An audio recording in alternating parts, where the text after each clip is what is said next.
Hi, Lilia. Hello, hello. How are you today? Doing well. How are you? Very well. My name is Myra. I'll be the presenter for today's presentation. We're just going to start in 3 minutes. There's some wait for our judges, and I'll let the team in. Okay, sounds good. Thank you.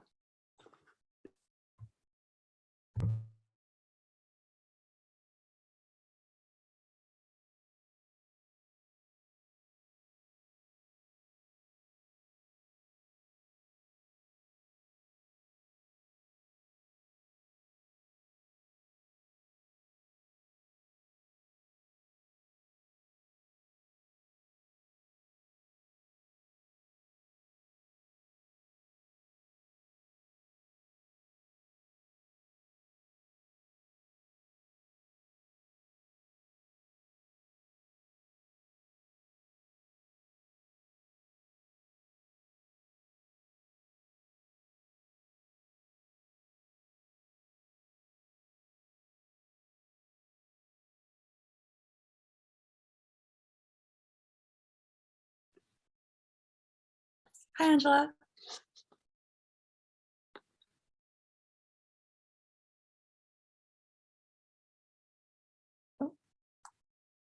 Hi there. How are you? Good, and you? Good, good. Give me just 1 second. No problem.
Okay, so it's now 10 a.m. Judges, if you're present, please light up your camera so I know you're here.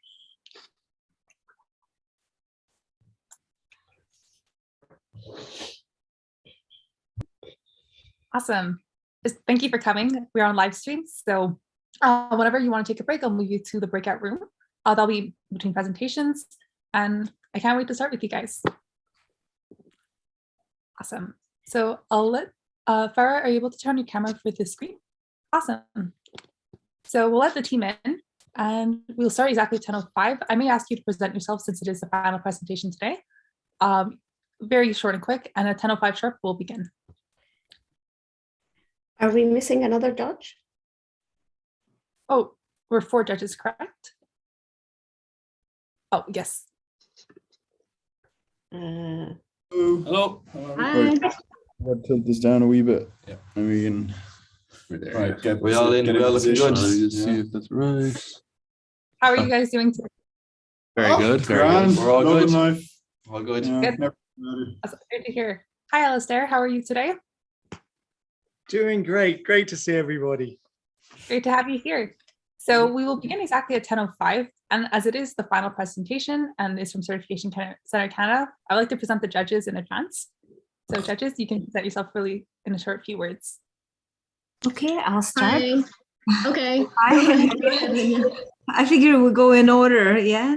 My name is Lilia Liubman. I'm a professor of e-business at John Molson School of Business. Thank you. Nice to meet you. I'm not sure which order we're going in, so. Go for it, Angela. Hi, Angela Adam. I'm Director of Marketing and Sales Operations at eStructure, we're a Canadian data center company. Meet you too. Very nice to meet you. Shall I go next? I'm Alistair Chapman. I'm at Certification Center Canada. So my company is actually the ones responsible for writing this terrible case that you guys have been given. Hopefully it wasn't too onerous. But yeah, and I'm actually a director of marketing as well. So lots of marketing and business development questions coming your way, guys. It's a good thing we're engineers. Hi, my name is Aida Basyuni, and I am a professor at the Gina Cody School of Engineering. And my department is Concordia Concordia Institute for Information Systems Engineering. So here is the engineering part. Brilliant. Love to see it. Very Thank nice. you all judges for the presentations. So I'll just explain the breakdown as it has been before. So as right now we have our 5-minute setup. We will then have our 15 minutes to present, then 15 minutes of Q&A, 10 minutes of judge deliberation, and 5 minutes to input your scores, judges. Team, again, as before, we will move you into a breakout room for 15 minutes. And finally, we'll have a 10-minute feedback period. And once done, during the presentation, just make sure you see Farah's screen. She'll be holding up the times for you guys. So when there's 10 minutes left, 5 minutes left, 30 seconds, and 1 minute left. Okay, cool. Perfect. Thank you. Perfect. Will we share the first thing? Okay, I'll just share my screen now. Is that all right? Of course.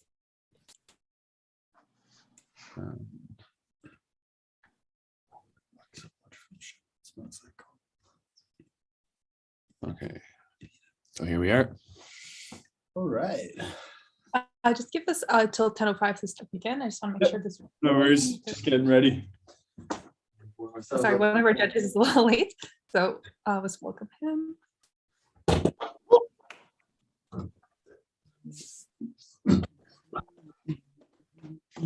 Hi, Hassan.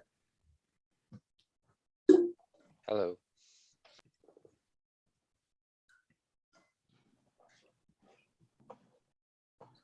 Yes. Ada, I have to say, I love your backdrop. It's a great picture there behind you. Isn't that nice as it's snowing gently outside? Love it. Hassan, are you able to have your camera on for the judging period?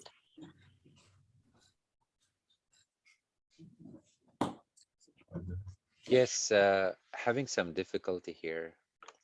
No problem. Take your time. Hold on a sec. Yeah. We'll just start in like a minute late. Sorry, guys. Just want to make sure everything is set up properly.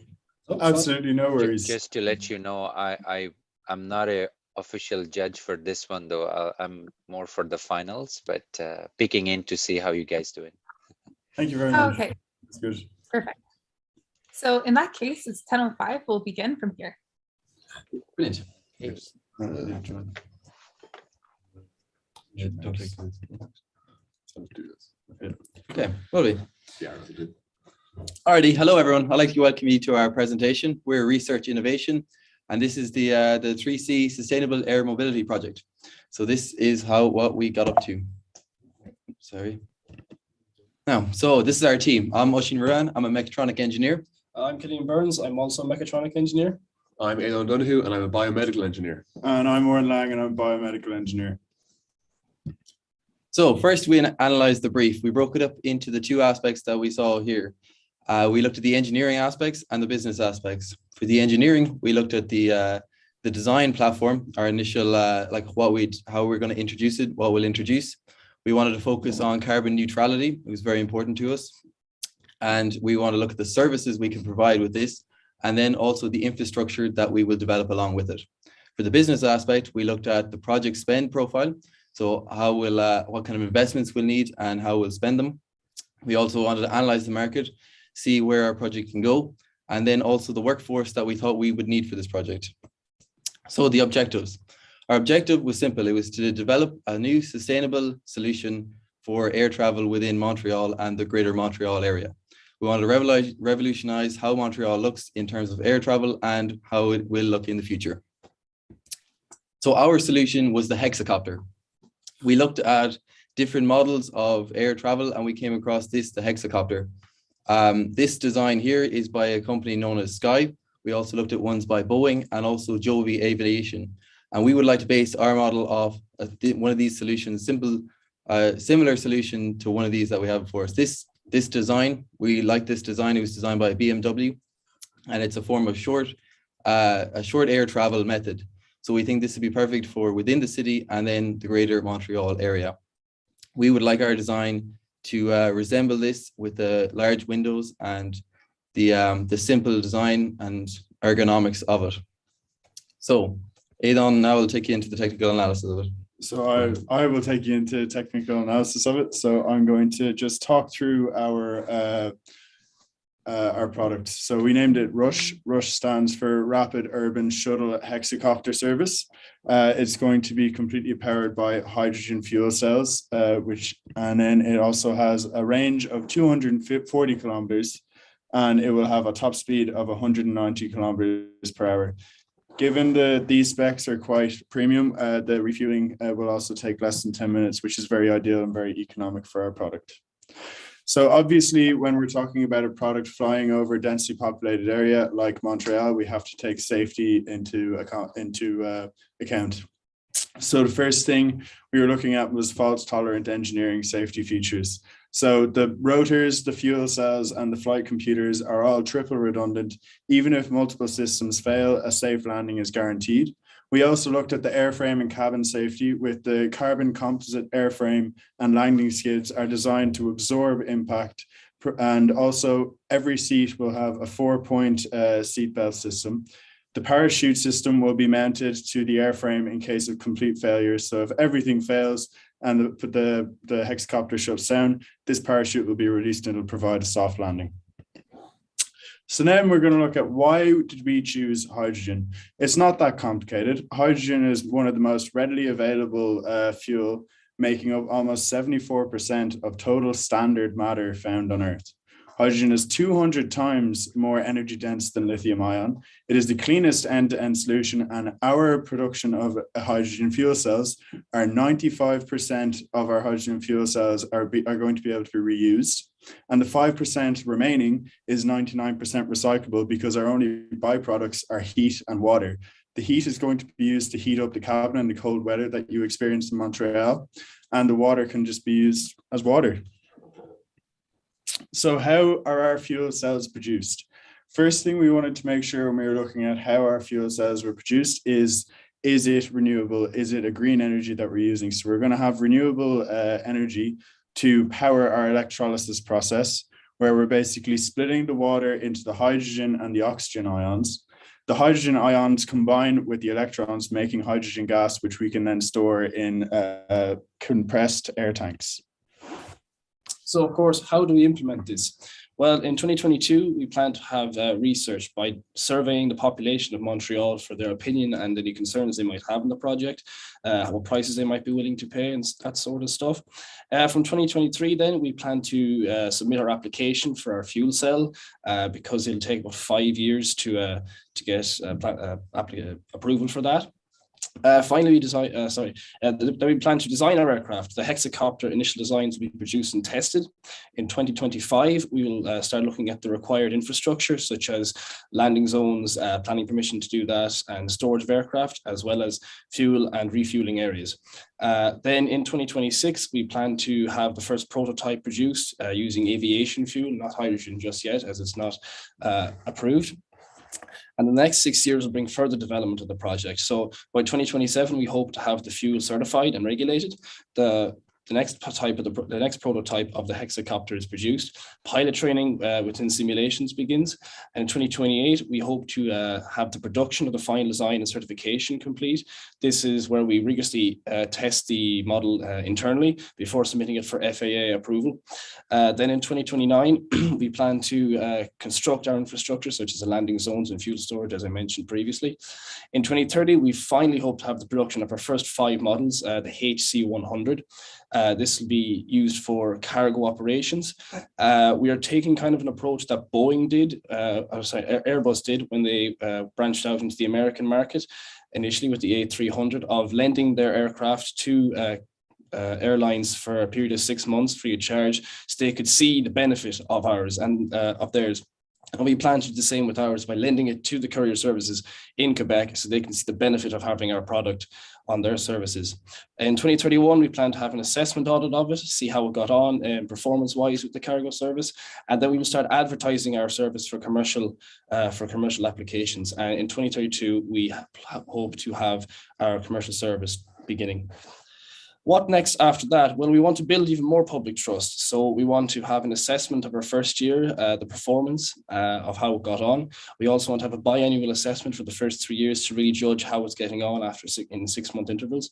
In 2036, we plan to expand our applications to try and reduce the need for other carbon emitting forms of transport in Montreal, such as shuttle buses to airports.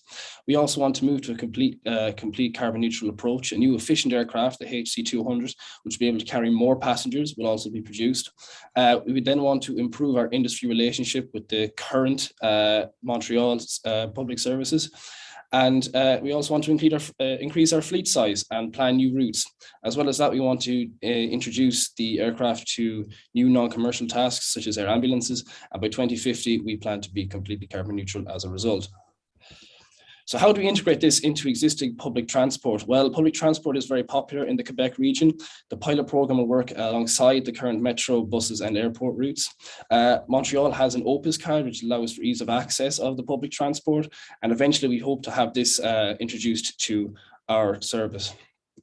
So where are we going to put these landing zones? What you're seeing right now is a map of the population density of the Montreal area. And these are the locations that we think we'll initially have landing zones. These are areas of high transport needs, and for that reason we believe this is a great place to start having landing zones. So what does carbon neutral mean? So carbon neutral means is the balance between emitting carbon and absorbing or offsetting your carbon. So with hydrogen, it's one of the cleanest forms of energy.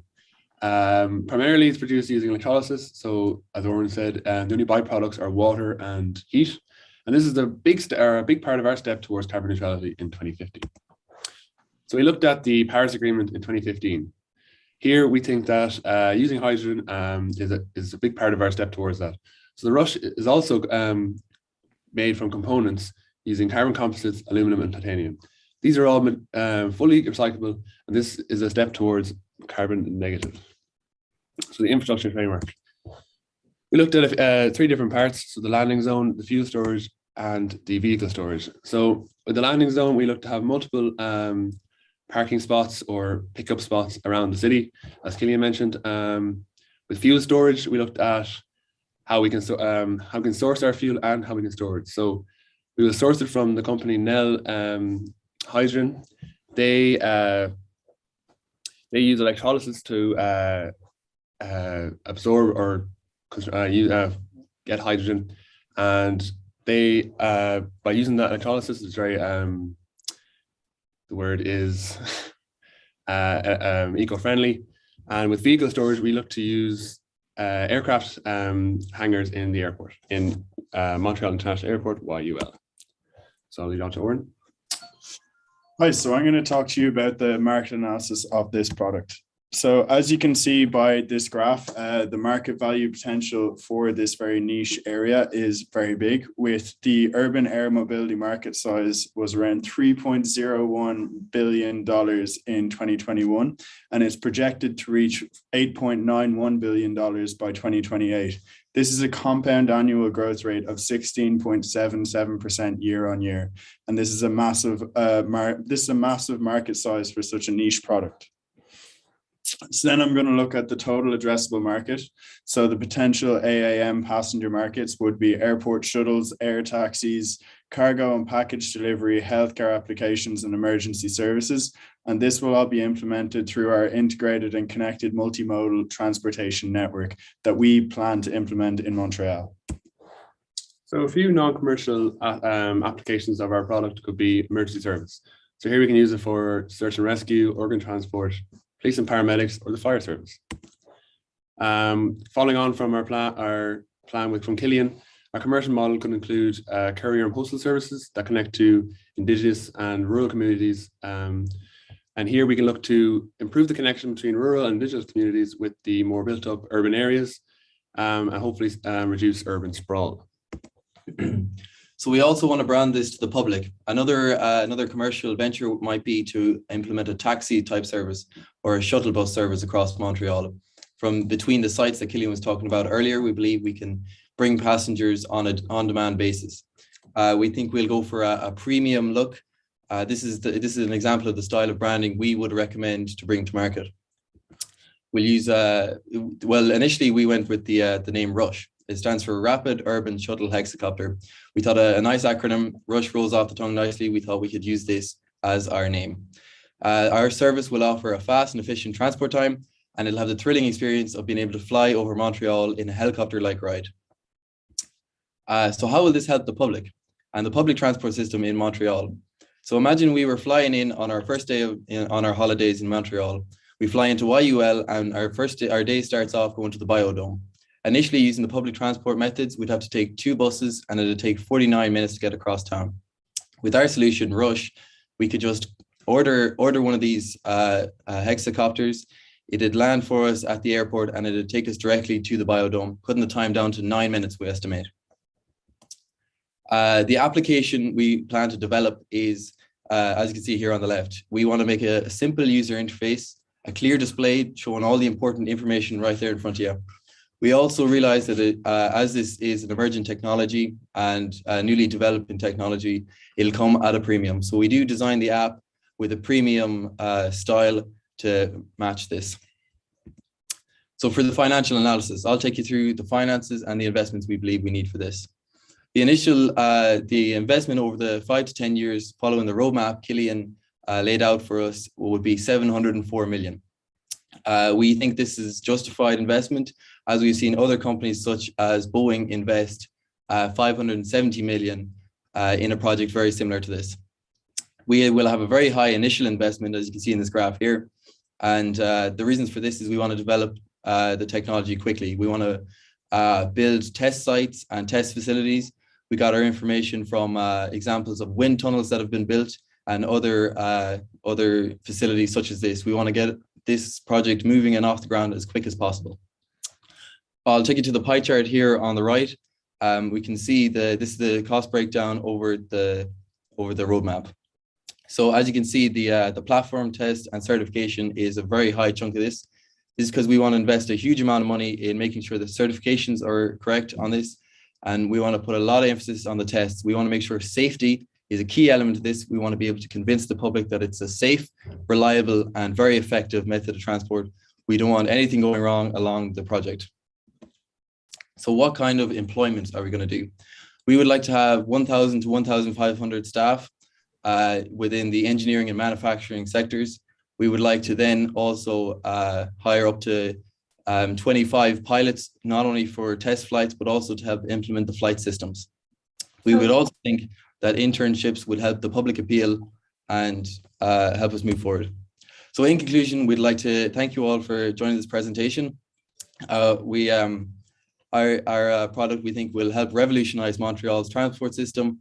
And we also want to tell you that if you're in a rush, you're not in a hurry. Thank you all for listening, and we'd feel free to ask questions. Yes, thank you so much for the presentation, guys. So we'll now move on to the 50 minutes of Q&A. So judges, the floor is yours. I think Alistair, yeah. This, like, you can start because you are the one from the company itself. So you will have the general questions, then we can go in rounds after that. Oh, okay. Well, first of all, well done, everybody. That was, it's incredibly impressive what you can put together in such a short time, and good job. Yeah, my first question is, can you justify your decision for choosing a model or a vehicle that's already been produced, rather than something that's actually, something that's off the shelf, rather than something that you'd actually design and develop yourself? Well, we looked across many solutions that we saw. There was a lot of different new technologies that have been developed and stuff, and we looked at new ways we could even develop or come up with a new solution ourselves. But we found ended up coming back to solutions that companies have done themselves, and we've seen this model done before, and we believe going with a tried and tested design will really help us get a step ahead of the game when it comes to developing it. We also feel that given that this is still a pilot operation for Sky, that we can build and develop what they can't, because we have the finance and the funding behind us. And we also feel that we have the competitive know-how to implement it a lot better than they would as well, because they wouldn't have the commercial input that we would. All right. May I be next? Please. Could you give us an idea of the passenger capacity? Yeah, so the passenger capacity initially on one of these would be 5 to 6 passengers, which is similar enough to your Uber Blacks and your bigger taxis. So we're trying to aim at that market initially to provide a premium service. And as Killian mentioned in the roadmap, we would then move on to our HC200 model, which would have more room for passengers and would be a more developed model. Okay, and have you given any thought as to what price we can charge per ride from each passenger and what kind of revenue we can generate from it? We did look into the whole taxi shuttle service, and we think it'll be a nice stream of revenue. But at the moment, the technology, it's such a new technology that the prices, if they aren't subsidized within the app initially, they would just be way too high to run a business at all. We think that the idea of having the public involved would only be to help the public appeal more so than any sort of revenue stream, anything reliable enough. Thank you. Can you tell me a little bit about your target demographic? Have you thought about that? Or is this, do you think this is going to appeal to everyone? Excuse me. Well, initially, we hope to go to a premium market initially because of the pricing, as Oisin just mentioned. But we hope to make it with the new aircraft, the HC200. Eventually, will with mass production as well, we will have plenty of these aircraft, and we'll be able to provide services to more and more people with using the Opus card. That is the hope by 2050. Also, one of the target groups that we were really looking at was the youth of today, because by the time this is manufactured and put into production, our generation will more than likely be the people using this. And we tried to gear that towards us, as we found already in Montreal that public transport is very popular. And we're just trying to build on that and provide a more streamlined version of that. As well as this, our product will hopefully reduce traffic congestion in the city. With young people, more pedestrianised streets improves neighbourhood feel and morale. So this should really improve that kind of side of it as well. Mm-hmm. Do you have any other questions, Angela, or should I go? Go ahead. Okay, so hi guys, and it's really a good work, and I really like that you included the whole life cycle while you're talking about the carbon footprint. So I really like this part, but I have a few questions. Okay. So, okay, so we will start with the problem definition. I didn't see a detailed problem definition at the very beginning. What you said an objective, but the objective was not a problem definition. If you can share the slides again, we can just go by. If you wish. It's no bother at all. 1 second. I'm just going to share my screen. So, sorry, here it is. Okay, so if we look back at throughout our presentation, you can see at the very beginning we have the brief analysis, and then the objectives. Yeah, I understand what you mean with the problem analysis there. We did look in, and we thought the main problem initially would be that the carbon emissions in transport in general can really be improved. But we thought this brief was more so towards the how we can make Montreal a beacon of technology almost for the future, how we can improve the appeal. And we want Montreal to be an example for other cities in their new technologies. We want Montreal to be seen as the city that has the fly-in taxis and all this. We want to improve the image of Montreal more so. Okay, so my second question was, you said that you will do a survey, like a community survey within Montreal, like in 2023, like 2022 to 2023. Do you have a sample of the survey? What kind of questions that will be there? Sure. We initially we wouldn't have a sample of the survey because we wouldn't be aware of the problems until we implement this product in the cargo sandhole that we suggested. After the first production, we would be I assume that we would be told aware of certain problems that people have with it, or there's certain concerns that people would have with it. So after the introduction, 1 year after the initial introduction, we would gather this survey and send it out to the public, so that we would have a better understanding of their idea of the product. We also believe looking into surveys that have been given to communities living near locations where airports were planned on being built, and these sort of public appeal surveys, similar ones to that, along with ones near where hospitals with helicopters flying over, similar surveys to that we think we could look into, and we think they'd be a good similarity to what we're dealing with at the moment. Okay, guys, I have a couple of questions. Any of the other judges mind? Go ahead.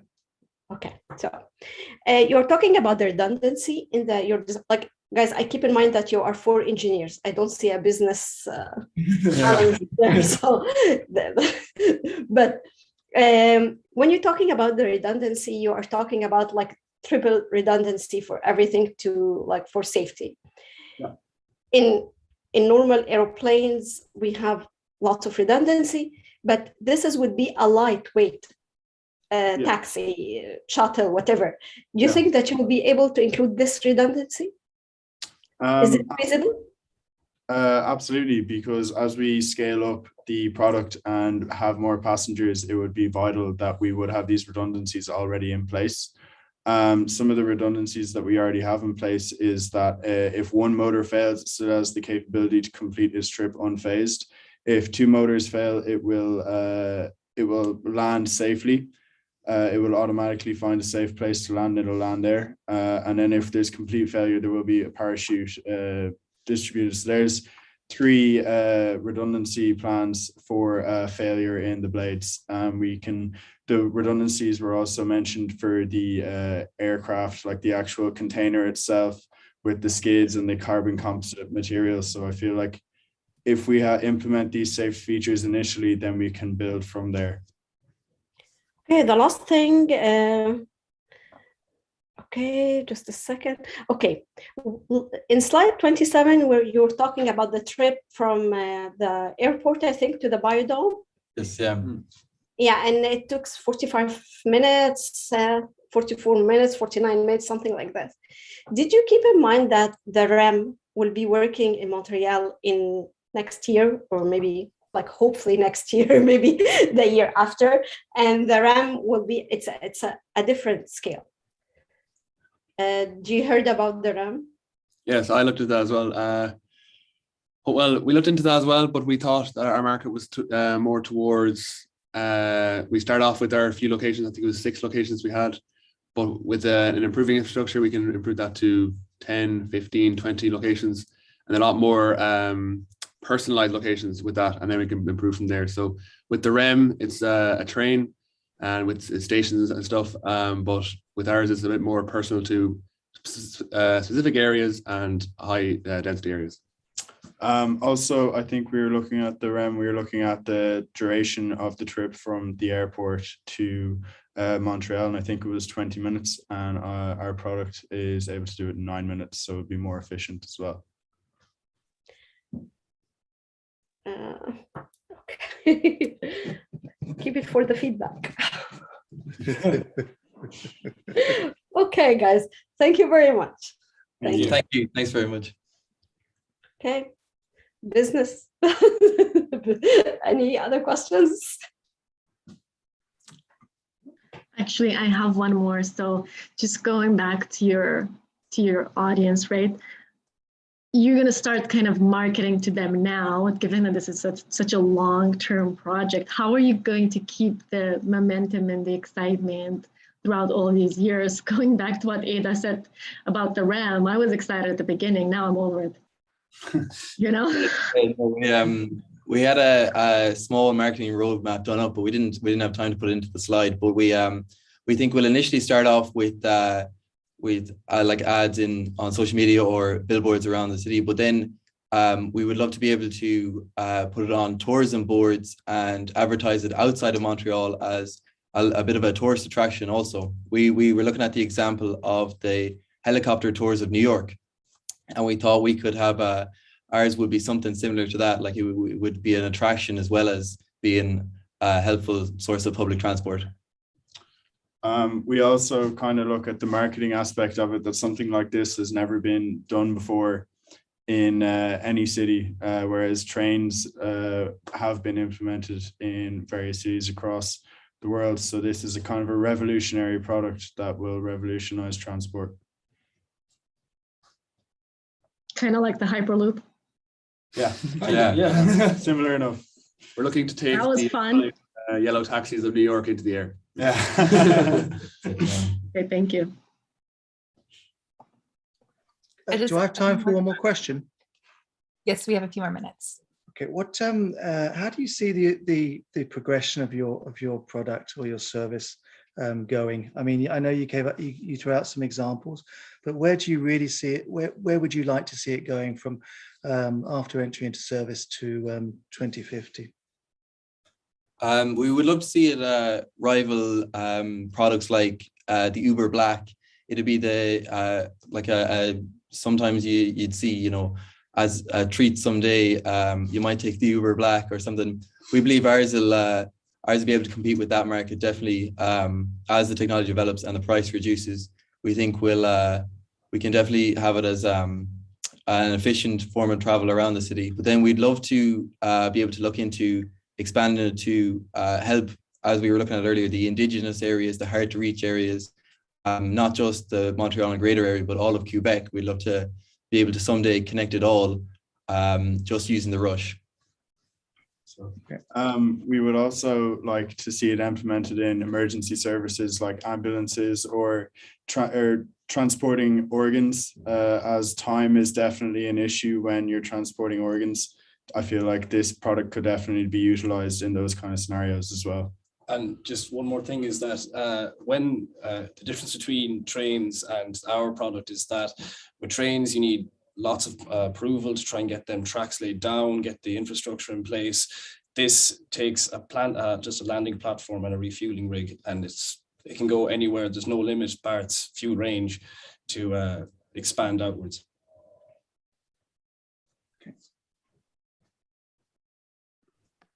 Perfect. Judges, any more questions? We have about 30 seconds. Okay, so then we'll move on to the 15 minutes for you guys to put in your input, your scores, and deliberate. Team, I'll move you into a breakout room for 15 minutes. I'll join you there shortly to just follow up.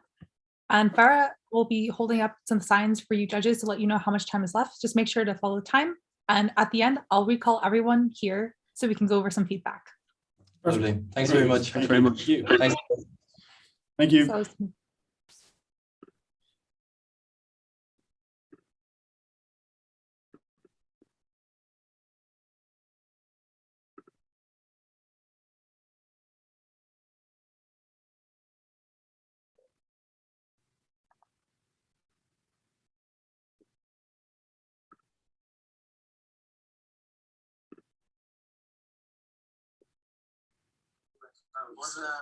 Okay, so hang on, we have to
Hello, hello, hello.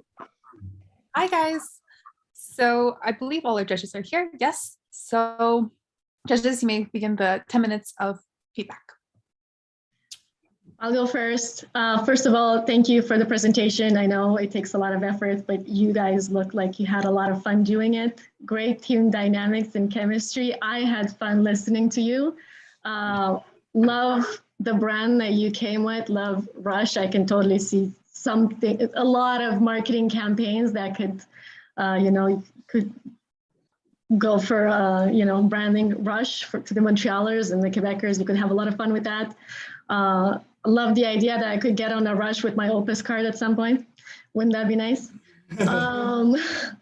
So overall, I really, really enjoyed listening to your pitch. I think, though, what I would say is to think a lot more about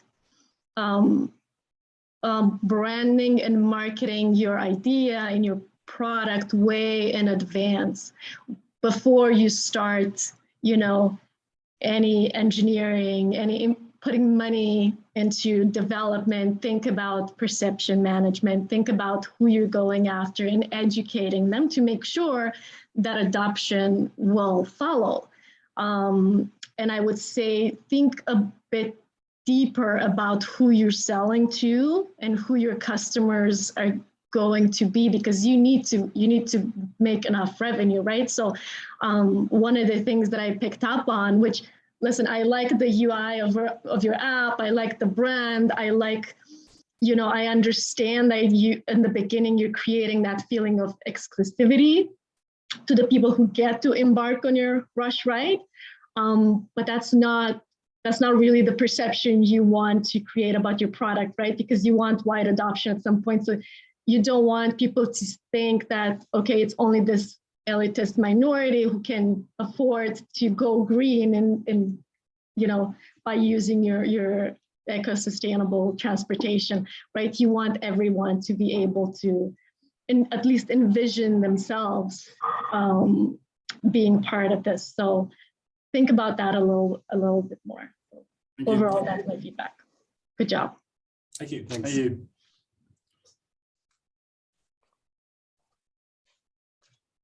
Can I add a little bit, Ada, before we get into the engineering stuff? Is that all right, guys? Basically, yeah, as I said earlier, you know what, guys, good job. It's very difficult, and there's a lot of aspects and details to this case that's it's very, very difficult to cover within the time. I think from discussing with everybody and thinking about it, there's a few areas which I would definitely suggest that you think about it maybe a little bit more, and if you get to go further, to be ready, to be prepared to justify more. One would be that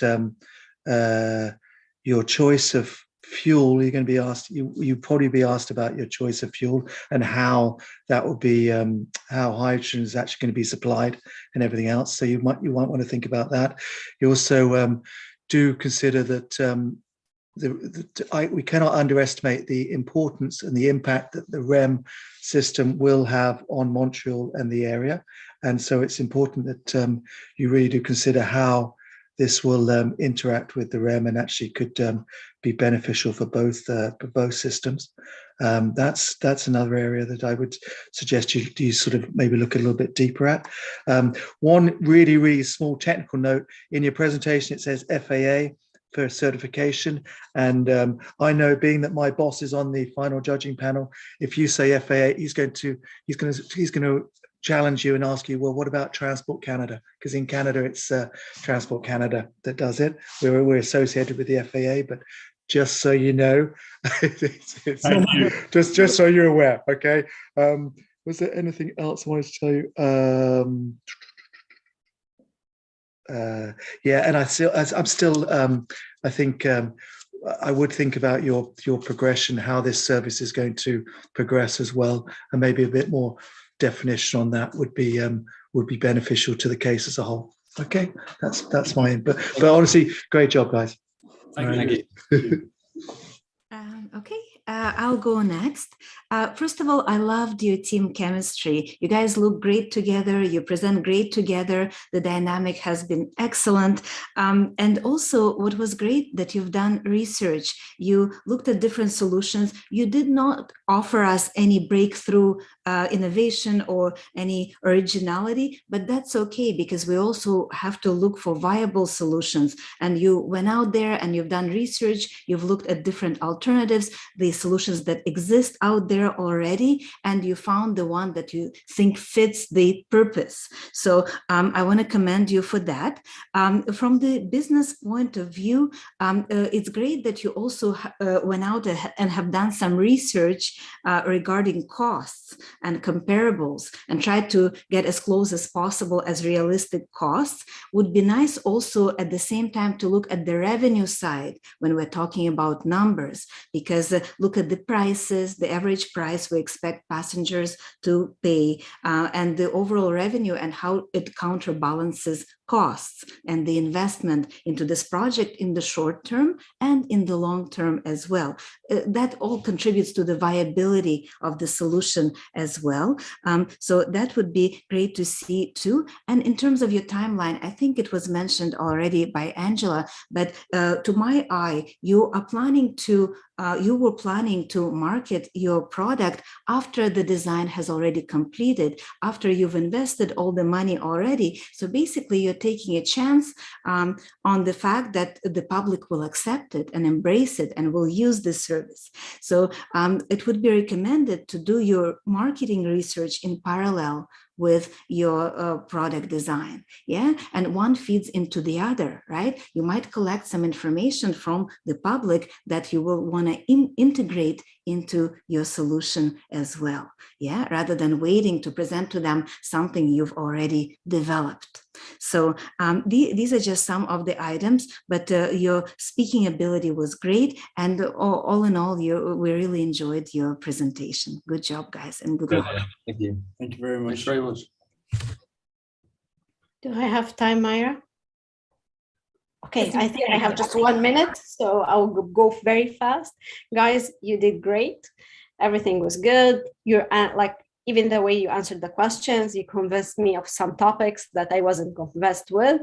However, when I talked about the redundancy in your design, you have to look at that this is not an original airplane with all the weight that you can put an airplane. This is a lightweight taxi or shuttle.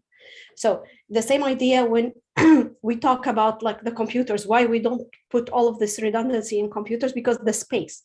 We have a limited space and we have a limited weight. So look at this point.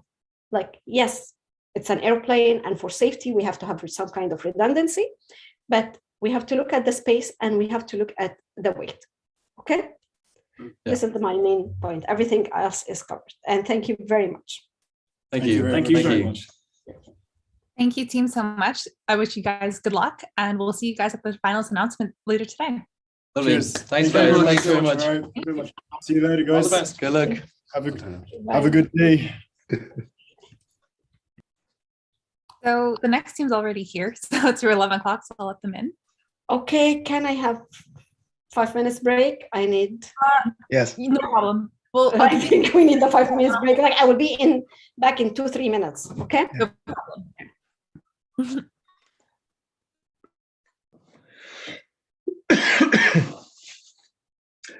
Lilia, your chair looks so comfy. Oh, thank you. Yeah, I love this. It's a nice armchair.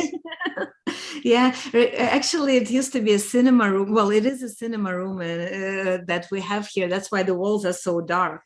And yeah, so it's great to teach from here. Yeah, I do all my meetings from here.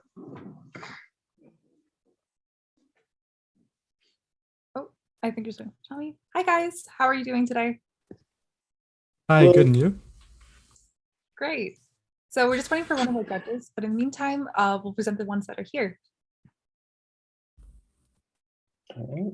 So morning, guys. My name is Alistair Chapman. I actually work for Certification Centre Canada, and as I've told the other group, we were responsible for doing this case. So sorry about that.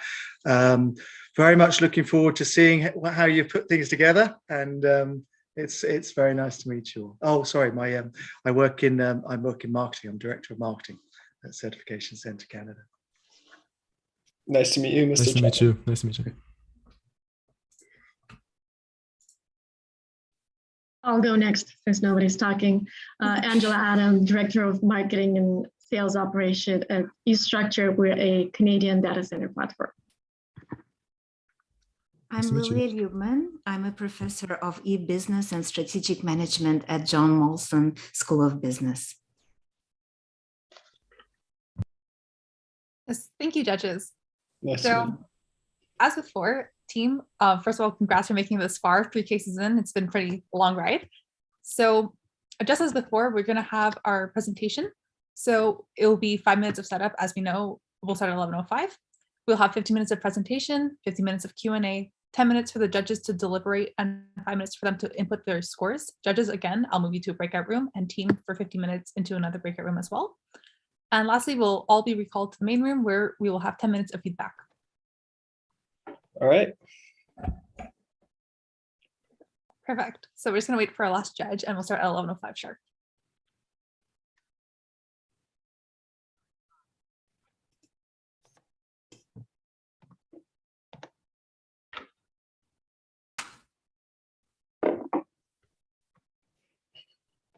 Oh, and I almost forgot. Sorry. Farah, our timekeeper, will be holding up the time signs when you have 10 minutes left, 5 minutes left, 1 minute and 30 seconds for each portion of the presentation. Okay. So just make sure you can see her. Oh, I'm hi. back. So this is our last judge, Ida.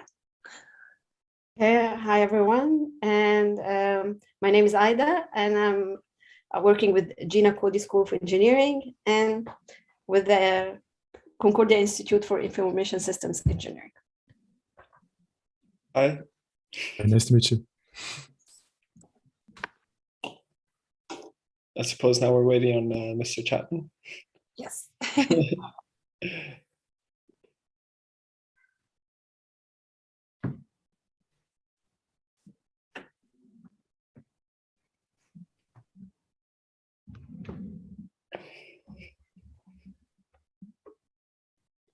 You can prepare your screen in the meantime as needed. And yeah, we'll start Sure. in exactly 1 minute.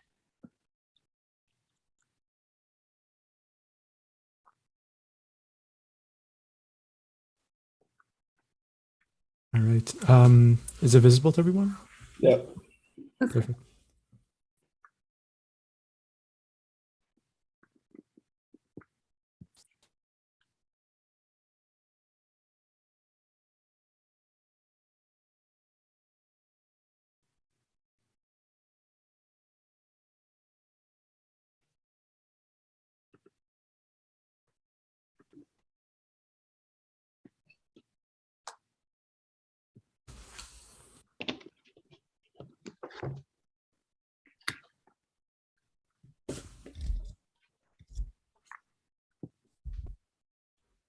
All right, so it is now 11:05. You may begin. All right. Well, hello, everybody. Thank you very much for joining us, and good morning once again. Our team is KTAC Consulting, and we're super excited to share with you guys our eco-friendly organ transport system, as we call the OTAS system. So let's head straight into it. So what's on the menu for today? We have 4 steps in our solution. First, we'll talk about our problem. Why is it needed and how can it actually help? Second, we'll go over the engineering solution in terms of design, specs, regulation, all that fun stuff. Third, we'll head into the roadmap and strategy with our timeline up until 2050. And finally, we'll go over the financials and human capital and where our solution stands in terms of that. So I'll start off by handing it over to Tommy so he could explain to us the problem. Thank you, Adamo. First, the problem. We were tasked with developing a new air transportation platform. Well, what are we trying to accomplish with this new platform? Our 3 goals are carbon neutrality, which is our way forward for sustainability and helping the environment. Advanced drone technology to further development of great innovations, and helping the people by having our solution focused on healthcare. We had multiple options. Under commercial service models, air taxi and shuttles were an option. However, it didn't touch all three of our targets, and competition is steep with over 14 direct competitors.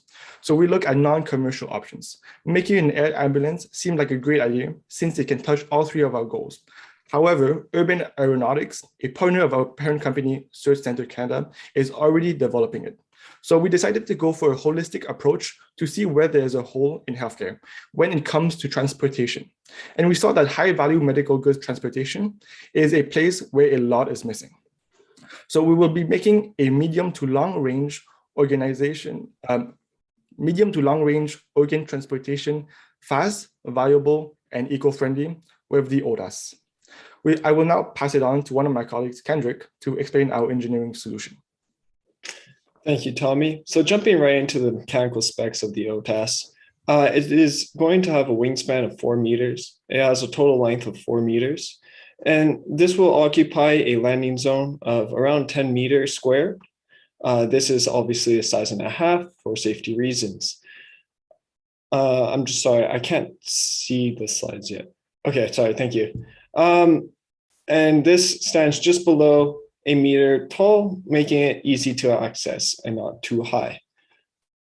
Now we're going to take a look at the side view. And the side view, you'll see that we have a visual, I'm still not seeing the slides. Thank you. The optical receiver. This optical receiver is based off of some drone compatible cameras like the Canon EF. And then we have tri-propellers. This is for vertical liftoff and landing. And we have the main 2.5 horsepower forward motor. And this will obviously propel the OTAS at high speeds to the locations required. Now we're going to look at an exploded view. The exploded view consists of 3 semi-permanent parts. The first one of interest is the parachute hatch. Here, we imagine that we could fit a regular parachute for one that can aspect for a total weight of 200 pounds, which is your normal personal parachute. And we imagine that this will work on an electromagnetic lock system so that if the craft loses power, it is deployed immediately. Then we have the organ box hatch. This obviously needs to be removed quickly and put in place quickly to get access to the standard organ carrier box. And then we have the battery hatch. This is so we can get access to the batteries. And that is because we want to be able to exchange batteries at drop-off locations.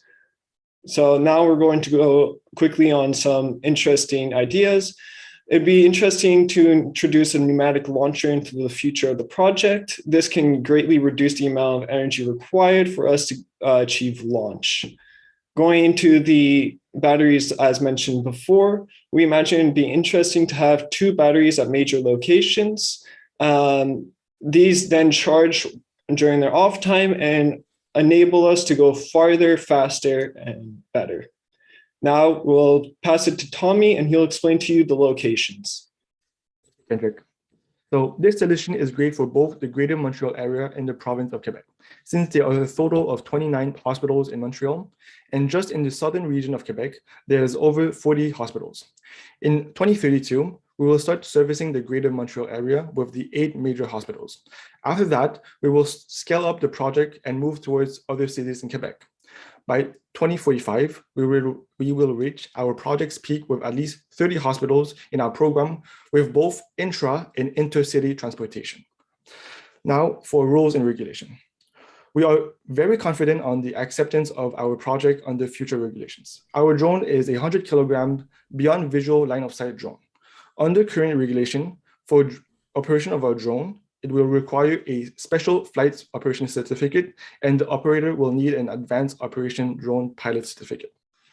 For future regulations, they have not been set yet, but Transport Canada has stated that the priorities for 2025 is developing a lower risk BFLUS rules, issuing special certificate to test technologies focused on public benefits operations, and supporting R&D projects that will inform the development of policies for BFLUS regulations. Since our drone fit all 3 of these priorities, Transport Canada will look favorably upon the development and implementation of our product. Now I will pass it on to George for the next section. Thank you, Tommy. So now we're going to look at carbon neutrality and how our project will go carbon neutral by our target year of 2050. So first, let's start by looking at the historic data of organ deliveries in Quebec, all the way from the 1980s up until 2021. So we can see here that despite fluctuations, the trend was that demand for organ deliveries has been steadily rising, driven both by the increase of population and the increase in organ donor rates by Quebec citizens.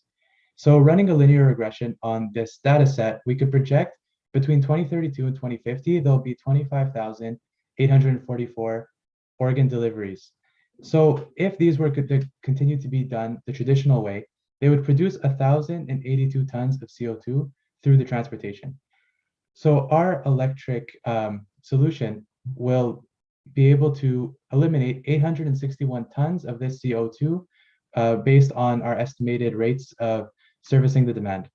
So going forward, we could see how does our RPAS system cut back emissions. So as I mentioned, it will replace traditionally fuel-powered vehicles with electricity-powered ones.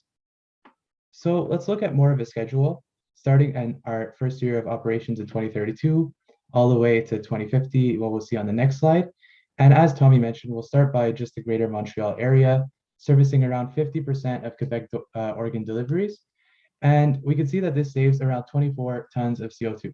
However, as the years go by and we increase our scale and increase our fleet size, we could service up to 90% of Quebec's organ delivery demand, which will give our yearly CO2 savings a value of over 50. So on the next slide, we could see it continues to increase, both by fueled mostly because of the increase in demand, along with the fact that we'll be servicing up to 90%.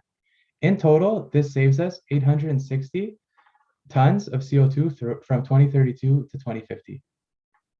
So during this, there'll also be monetary savings.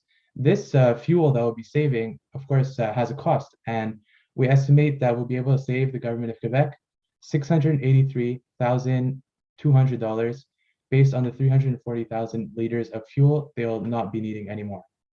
And when it comes to labor hours, our drone is faster than the current cars, especially when you factor in traffic and the fact that we'll be able to run at a constant speed throughout. And this time saving will also mean that we would have to employ less labor hours when it comes to pilots, saving the government $550,000. So of course, we will have to produce greenhouse gases during our project. However, we have focused on making this as small as possible, starting first with our battery of 2.5 kilowatt hours. This will emit 100 kilograms of CO2 per battery, totaling at around 7.2 tons of CO2 for all 12 of the initial batteries. So our body needs 60 kilograms of carbon fiber, which of course also produces CO2 during production, which we estimate to be around 14.16 tons for all 12 drone bodies. And other producers of CO2 are the battery bank that Kendrick mentioned, being, as we estimated, around 35 tons, both for the system itself and all of the spare batteries that we need, and any construction or renovation that will be needed at hospitals to make our product better suited for different locations. So this construction, we estimate at around 10 tons of CO2 produced. So let's look at the bottom line. We'll be saving during our product's lifetime 860 tons of CO2 while only producing 66. So we have made sustainability the #1 priority of this innovation. So next, let's look at the roadmap and strategy, and I'll pass you guys along to Adamo. All right, thank you very much, George. So a lot of this has been covered in the previous section, but we'll just quickly go over our process from 2032 all the way to 2050. So in 2032, in the startup phase, we're going to focus in the greater Montreal area, and we're going to assume we can hit about 50% of organ deliveries. Our initial fleet will be 5 RPAS, and as we scale up, we'll increase that to about 10 in 2038. This will increase our percent of organ deliveries in Quebec to about 70%, saving us 202 tons of CO2. As we hit 2050, this is when we reach carbon neutrality, and we're assuming we'll have a fleet size of about 12 systems and 90% of Quebec's organ donations. This will save us 635 tons of CO2 over this period. Now, How are we going to market this to the public to get public approval? We're going to use 3 main points: faster, greener, and safer, as we're saving lives and the planet at the same time. As a background, in 2018, 250 Canadians died while waiting for an organ transplant. While this is tough to avoid, we can use travel by air to try to avoid this problem. But travel by air, once again, has a downside, which is greenhouse gas emissions. But our solution removes that from the equation. For our faster point, as we know, organs will begin to deteriorate, some organs, after 4 hours. So our solution will be able to minimize this time. As for the greener, we will save 795 tons of net CO2, and we will improve Quebec's position as an eco-friendly avionics innovator. And finally, for the safer, we have reliable backup systems, including the emergency parachute that Kendrick has mentioned earlier. So as for target demographic, we are focusing on, again, the general voting population to put pressure on the government to allow for Quebec to be a bigger innovator for eco-friendly technological developments to allow us to save more lives. Now we'll close off with George as he explains the financials and human capital.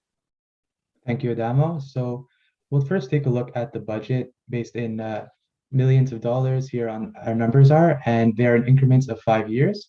So in our initial phase, starting from March of this year all the way to 2027, we'll be focused mainly on research and development, along with designing our prototype to really get those first steps over with and help our project get into operation by 2032. And we also run a $5 million advertising campaign backed by the government of Quebec that will get the word out there and really make the citizens of Quebec excited for our idea. In the next phase, 2028 to 2033, we will run all the testing and obtain all the certification needed to make this viable. So we estimate at $250 million over this time frame. And we also have to train any pilots and hospital crew that will have to be briefed in our new technology so that they will be able to troubleshoot any potential issues that may occur at the hospitals. We'll also produce our first 5 drones, which we estimate to cost about $1 million per unit. And we'll continue our advertising campaign throughout its launch, which we'll estimate at another $5 million. So between 2034 and 2039, we see costs drop steeply. This is because we're going to be smooth sailing and only focusing on producing more drones to better service Quebec's demand, and continuing the advertising campaign, which will continue to be backed by the government of Quebec, that will cost around $10 million over this time. Between 2040 and 2045, we'll have to produce another 2 drones to reach our fleet size of 12 that we mentioned earlier. And in the last time frame between 2046 and 2050, we're looking towards producing an additional 4 drones so we could look towards future ventures, potentially in different provinces, so we could reach our goal to not have any Canadians in all of the country be affected by organs that are not able to reach them in time. And with this future venture, along with the fact that we will reach carbon neutrality in this time period, we will continue advertising to spread the word throughout the country. Lastly, our project will create lots of new jobs here in Quebec, focused on innovation. And this will be highlighted between engineering jobs, manufacturing jobs. The service jobs we mentioned are mostly going to be additional roles popping up in the hospitals we'll service that will be staff at those hospitals that will have to be trained and briefed in our new technology. Any support, maintenance support that will be in charge of fixing any issues that may arise with the fleet of 12, and the pilots that we'll need, since this is a remotely operated vehicle. So we will be we'll be needing around 14 pilots. So thank you so much, and we look forward to any questions you guys may have. Thank you guys for the wonderful presentation. You can stop sharing your screen. So we'll now move on to the 15 minutes of questions and answers. So judges, the floor is yours.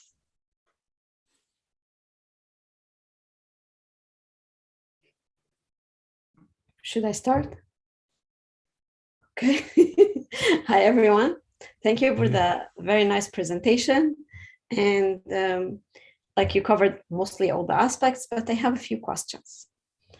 The first question is regarding the design And I'm not sure, like, is this design based on like some like the details of the design, like why it looks like this? Is it based on some engineering aspects, or it's just like this? Like, I see that you have everything. It looks like kind of a helicopter with a very long tail, and like everything is at the front. Did you keep in mind like the weight, the balance, and everything while you are using this design, or you just used a design that was there? Or what happened exactly there? So when designing, it was actually quite difficult, as none of us are actually any mechanical engineers or aeronautical. And so we took the approach of looking at current drone designs. And a lot of these drone designs are actually used for the military. And we expected we didn't need the large drone designs from the military because we weren't going to have a large payload. And so we then looked at some of the smaller drone designs, the unmanned aerial vehicles, and we expected we needed a little bit larger. So we took from both aspects and we kind of combined them. And the reason it kind of looks like a helicopter actually comes a bit from inspiration from our yesterday's case. And the company's name is L3 Harris. And we found that the vertical liftoff and landing was quite interesting, allowed for a lot of maneuverability. And it was that kind of maneuverability we would needed to safely drop off the organs to their locations. So although this design might not be extremely plausible, it is based on other things that we have seen that are in the works right now. Okay, so takes me to the other question, like what kind of platforms that they will use in hospitals? Like, keep in mind here in Montreal, if you look at the Jewish or you look at the mega hospital, or like, we don't have a place for them for the anything to land, like where they were gonna land. In the parking lots, on top of the roof. Did you keep this in mind, or did you think about something like this? Yes, actually. So we mostly took the ideas from the Children's General Hospital, which has a flat roof and a large amount of space. We understood that a lot of the older hospitals have slanted roofs, but we're also looking for a target between getting that longer transportation done, because you can have a courier run from small hospitals, small hospital, when they're a couple of blocks away. But having a courier go from the Children's to the in the works Vaudreuil Hospital would be very difficult. And these longer distance hospitals are a lot more modern, a lot larger, and they usually feature a flat roof. And it's the flat roof that we want to take advantage. However, because this only takes a 10 meter square area, then it could be landed in a parking lot, given that there's no cars in said parking lot. Okay. Other question was, when you're talking about your production and prototype for the coast, if you can share the slides, it would be great. Yes, for sure. Yeah, I have another point. Like, you don't have, you didn't number your slides, which making hard. Like, you don't have numbers on your slides, which you should have numbers on your slides in general rule. Like the product, when you're talking about the, this one, no, the one after this is about the, like the carbon monoxide, like dioxide, I will talk about later, but no, it was a last table. one. Before last one. It was a table where you said, okay, we'll last. have the coast. It was the coast. Yes, this one. Okay. And you said the production will be $1 million per unit.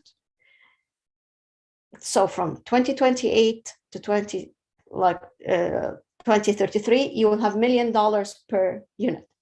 And the same price will be when you are going from 234 to 239, which is not feasible. Yes, like the bag of milk today would be $5, tomorrow will be $6. So you cannot say that this will take $1 million today and it will take $1 million after 5 years also. Yes or no? Yeah, so yeah, we weren't factoring in the time value of money, but also we did expect our production, since it's a brand new product, which will require a learning curve. We thought that as we continue and as technologies advance, as we see intervals jumping of 5 years, while inflation will take place, no doubt, that is a very good point. We also think that any improvements that we make in the manufacturing facilities and in production in general will kind of work against inflation and keep a roughly equal cost of $1 million per unit, because we will gain more and more knowledge on how to produce this in the most efficient manner, which will drive costs down. But as you said, inflation and any materials becoming more scarce will drive costs upwards. But we do think that as we increase scale, we'll be able to achieve a lower cost per unit when we don't factor inflation. But then when we do factor in inflation, it will stay roughly around the same. Okay. And my last question, it was about the CO2. And basically, I think at the very beginning, you said that you will save around 10,000 tons of CO2. Yeah? I don't think, no, it was 1,000 tons of CO2 are being would have been produced. However, since we know that our solution won't be able to tackle 100% of this issue, out of this 1,000 tons of CO2 that would be produced from this sector, we'd be able to eliminate, I think it was 860. So 1,000 tons, if we didn't have our solution, Okay, 1,082 tons would be produced. But with our solution, 860 of these tons are eliminated. Okay. Do you think this number is if you go to the public and you say, I will save 800 tons of CO2 for over 20 years or like 30 years, this is convincing? Because one ride from here to Europe by normal airplane will save will produce how much CO2? I think the number is very small. I'm not sure. But yeah, you're right. It's not a huge number, but it's because our solution focuses on a relatively small demographic, which would be Quebec organ deliveries. So we will save CO2. So we'll be able, like we said, solve the problem on two fronts. So we'd be able to increase the speed and save lives through increased efficiency. However, we factor in carbon neutrality because we don't want to produce more CO2 in the process. So we factored in we'd be saving more than we'd be emitting.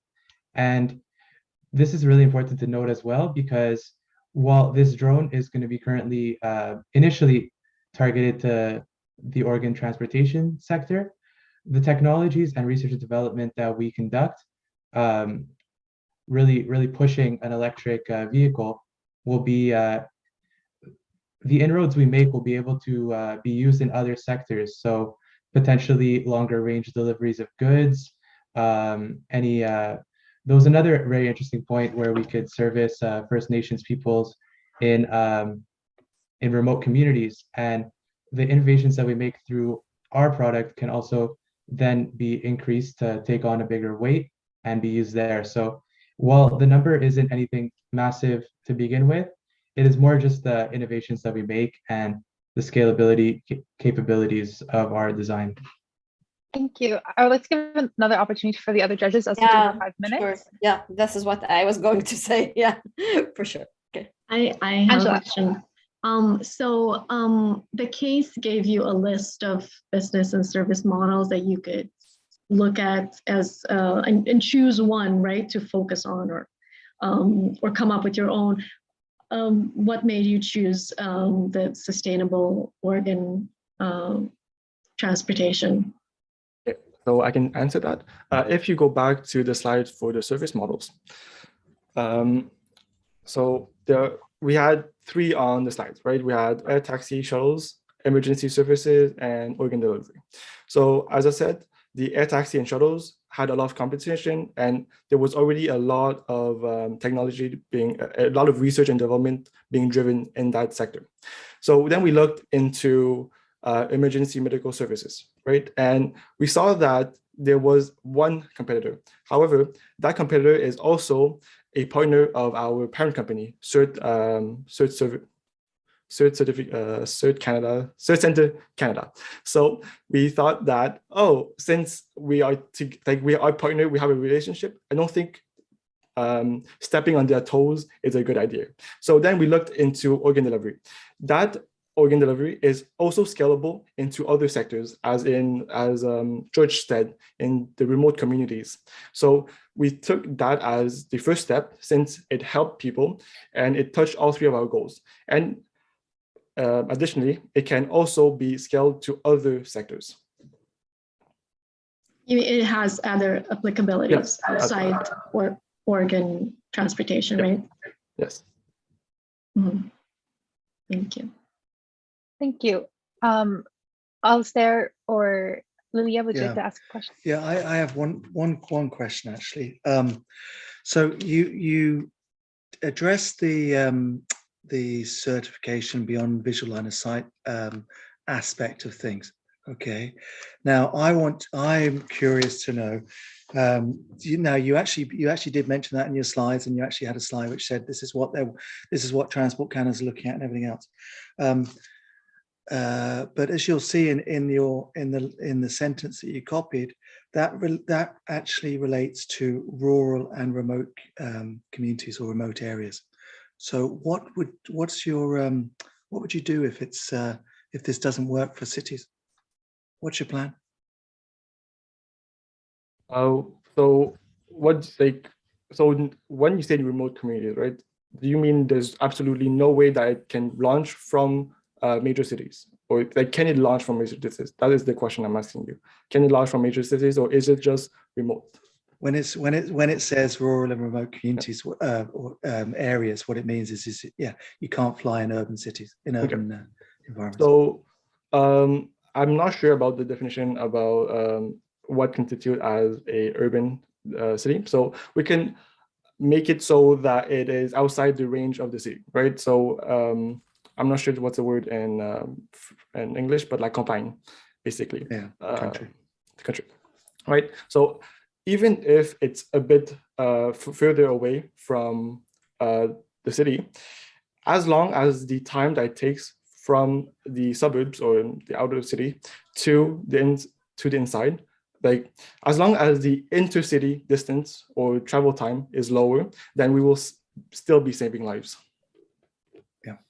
So if let's say I launch from outside Montreal all the way to Toronto or any other place, that travel distance time would be lower than if you just took the car. And just to add to that, it is a really good point that, kind of one of the biggest constraints for the case in general were the future legislations. However, a big driving factor as to why we chose this solution was because when we look at all of them, they technically all be hindered by that fact that you brought up. However, ours would be hindered the least, because if you're going to have an air taxi, of course it's going to have to land potentially on St. Catherine Street. And if you have emergency medical service ambulance, where this would have to land is completely unpredictable. It may have to land in a rural community outside of Montreal, or it may have to land again in the heart of the city. The thing with ours, and the reason that we're very, very confident that we'd be able to lobby our way into favorable legislation in the future, is that our routes will be predetermined. So let's say if you take the new hospital in Montreal, this is still very much by definition an urban center. However, if we'd be able to launch it straight away over relatively low-rising buildings, we'd be able to leave the urban center, and the bulk of our trip will be in rural communities. Let's say if we go from Montreal to, not rural, sorry, but more suburban. Let's say if we go from Montreal to Vaudreuil, like Kendrick said, and if we go from Montreal to Quebec City, then it'd be roughly 90% over rural communities. So the constraint that you mentioned is one that we took notice of, but we thought our solution would be easiest to overcome that hurdle. Okay, so we are now out of time for question and period. So we'll move on to the deliberation. So judges, I'll move you into the room, and participants, I'll meet you there in about a few minutes. You have 15 minutes. So let's open up the breakout rooms. Thanks, guys. Thank you.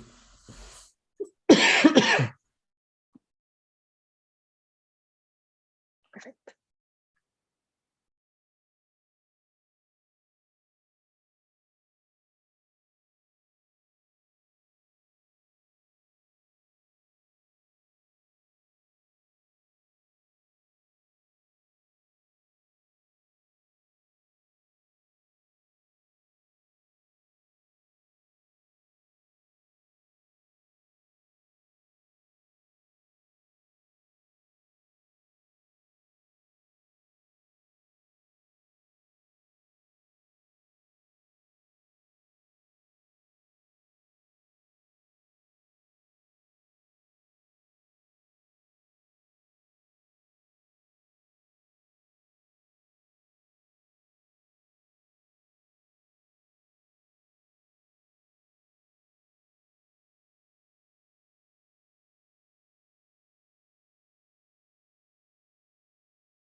Hi. I think you're muted still. No one, like, we are here. Oh, did you input all your scores? I'm missing one. Just please quickly input Yeah, it. I'm doing it. I will be doing it. Hi, team. Sorry, just give us 1 second.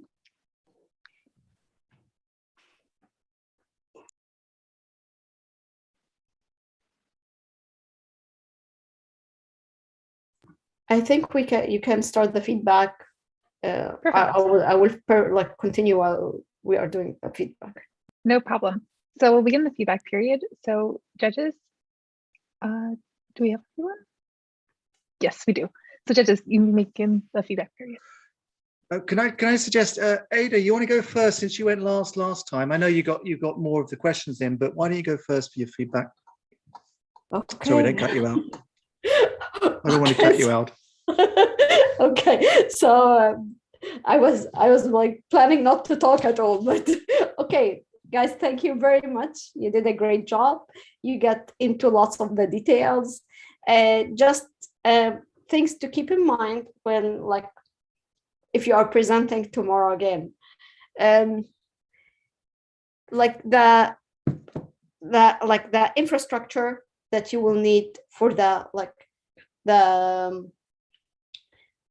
where it will launch, where it will land, your product. Why you didn't use normal drones, like normal drones are available, why normal drones was not used. What is the difference between your design and the normal drone? Basically, you have to look at this. Why you chose this design? What make the difference? Is it lightweight? It's faster? It's why this design is better than the other designs. Okay, like this is the main things that I have in mind when, like, it's about the design and why this is better than whatever we have currently.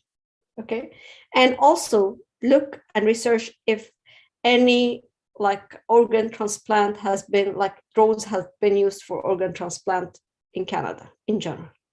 Okay, thank you, and go ahead. Thank you for your feedback. Thank you. If it's okay, I'll go next. Guys, I really liked your presentation. I liked how deep and thorough it was. I liked the depth of your analysis. I also liked how you narrowed down your focus. Yeah, you decided to focus on a niche, which is an organ transplant, and you developed all different aspects of what's involved in delivering this project. What I haven't seen is the life cycle, the phases of the product development life cycle from now until 2032. It would have been nice to see that timeline and broken down into different phases, just to get an appreciation how long each phase is going to take. But you've done a good job going past 2032 and explaining how you're going to expand this project, yeah, to a greater scale. So that was well done as well. You've shown good use of numbers, whether or not these numbers are accurate, yeah, in predicting the actual cost, the actual budget, it's a different story. But the fact that you actually thought of the numeric aspects of this project, yeah, from different points of view, that's commendable, and credit goes to you for that.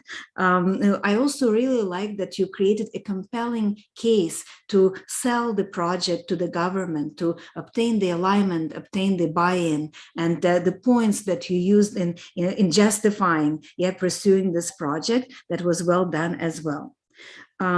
And also you spent a lot of time talking about sustainability, defending the sustainability side of this project. So I like that too. Overall, from my point of view, it was an excellent presentation. Congratulations.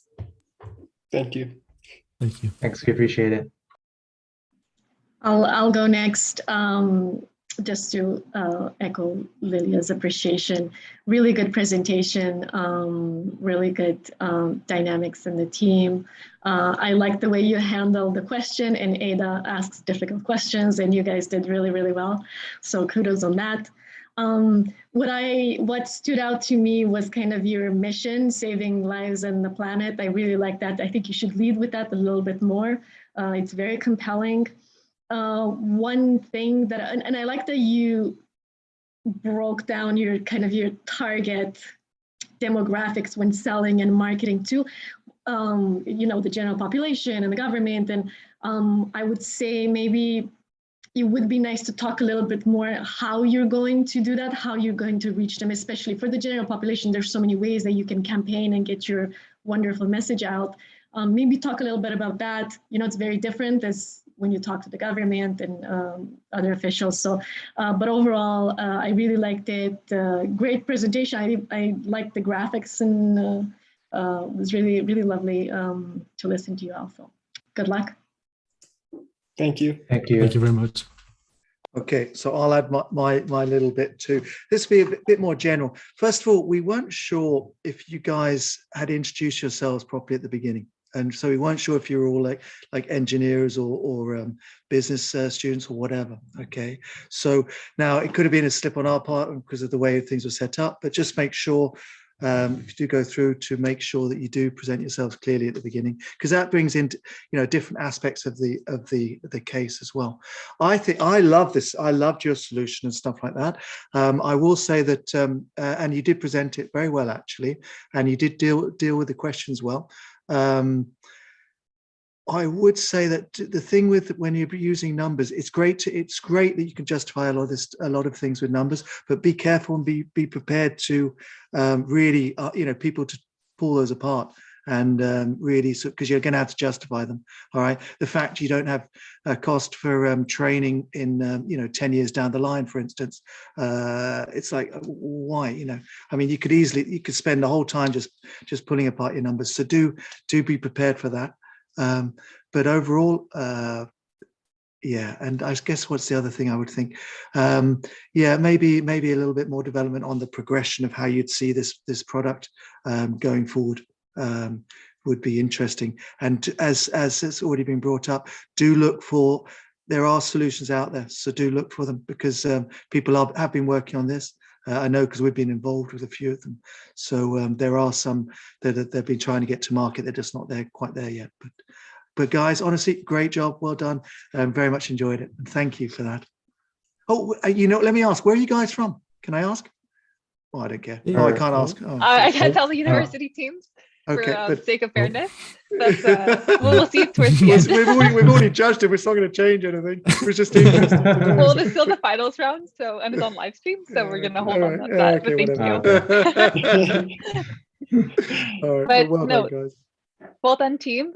Great work. I wish you guys good luck, and we'll see you at the finals announcement very soon. Thank you. Thank you Thank you very much. Thanks for the feedback. That was super I helpful. really appreciate it. And thank you for your time. Thank you very much, guys. Yeah. Have a great day, everybody. Have a great day. Bye. Take care, guys. Good luck. Bye. Bye. Thank you. Bye. So the next team's here. I'll give you guys a little 5-minute break. Just please be back by 11:04 so you can start right away at 11:05. Thank you.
So I'll admit the team and we'll just wait for the last two judges.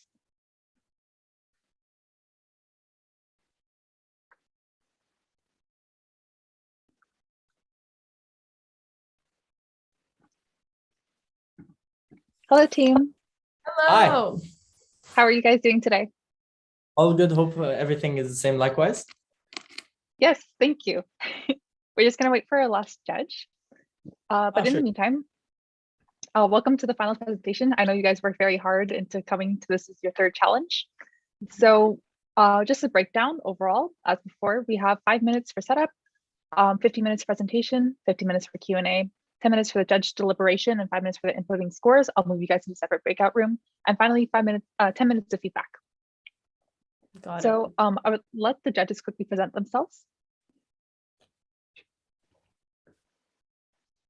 So, morning, folks. My name's Alistair Chapman. I'm from Certification Centre Canada, and I'm a director of marketing there. And very much looking forward to your presentation. Good morning. Good morning. It's still morning. Well, good. Hi, my name is Lily Liebman. I'm a professor of e-business and strategic management at John Molson School of Business. Good luck on your presentation. Hi all, this is Angela Adam. I'm Director of Marketing and Sales Operations for eStructure. We are a Canadian data center operator. Hi everyone, my name is Aida Bassioni and I'm a professor at the Gina Cudi School of Engineering at Concordia for sure. Thank you, judges. So we will begin as soon as you start sharing your screen, and you may begin. Alrighty. Just make sure, I forgot to note, Farah will be holding up the time, so make sure she's visible for you guys. Perfect. And yeah, we should be good from there. Oh, screen? Yes, we see your screen. Alrighty. Perfect. Perfect, you may begin. The newest phenomenon to dominate the northern skies, where innovation meets Aurora. We are the CCG team and we are proud to present Aurora. My name is Yasmin and with me is Abdullah, Mustafa, and Noor. Now let's get straight to identifying the problem, which is the lack of commercialized innovation within the aviation industry that has resulted in environmental and socioeconomic shortfalls. This leaves the aviation industry in the need for improvement to normalize rapid and convenient travel to meet the global environmental needs.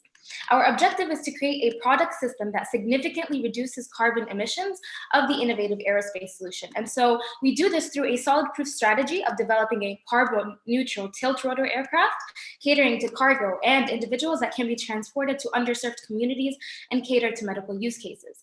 Our groundbreaking impact is an NPV of 90 million, 2 million tons of carbon saved by 2030 to 2050, and we have provided the cheapest intercity unit of transportation and enhanced economic efficiency of Quebec.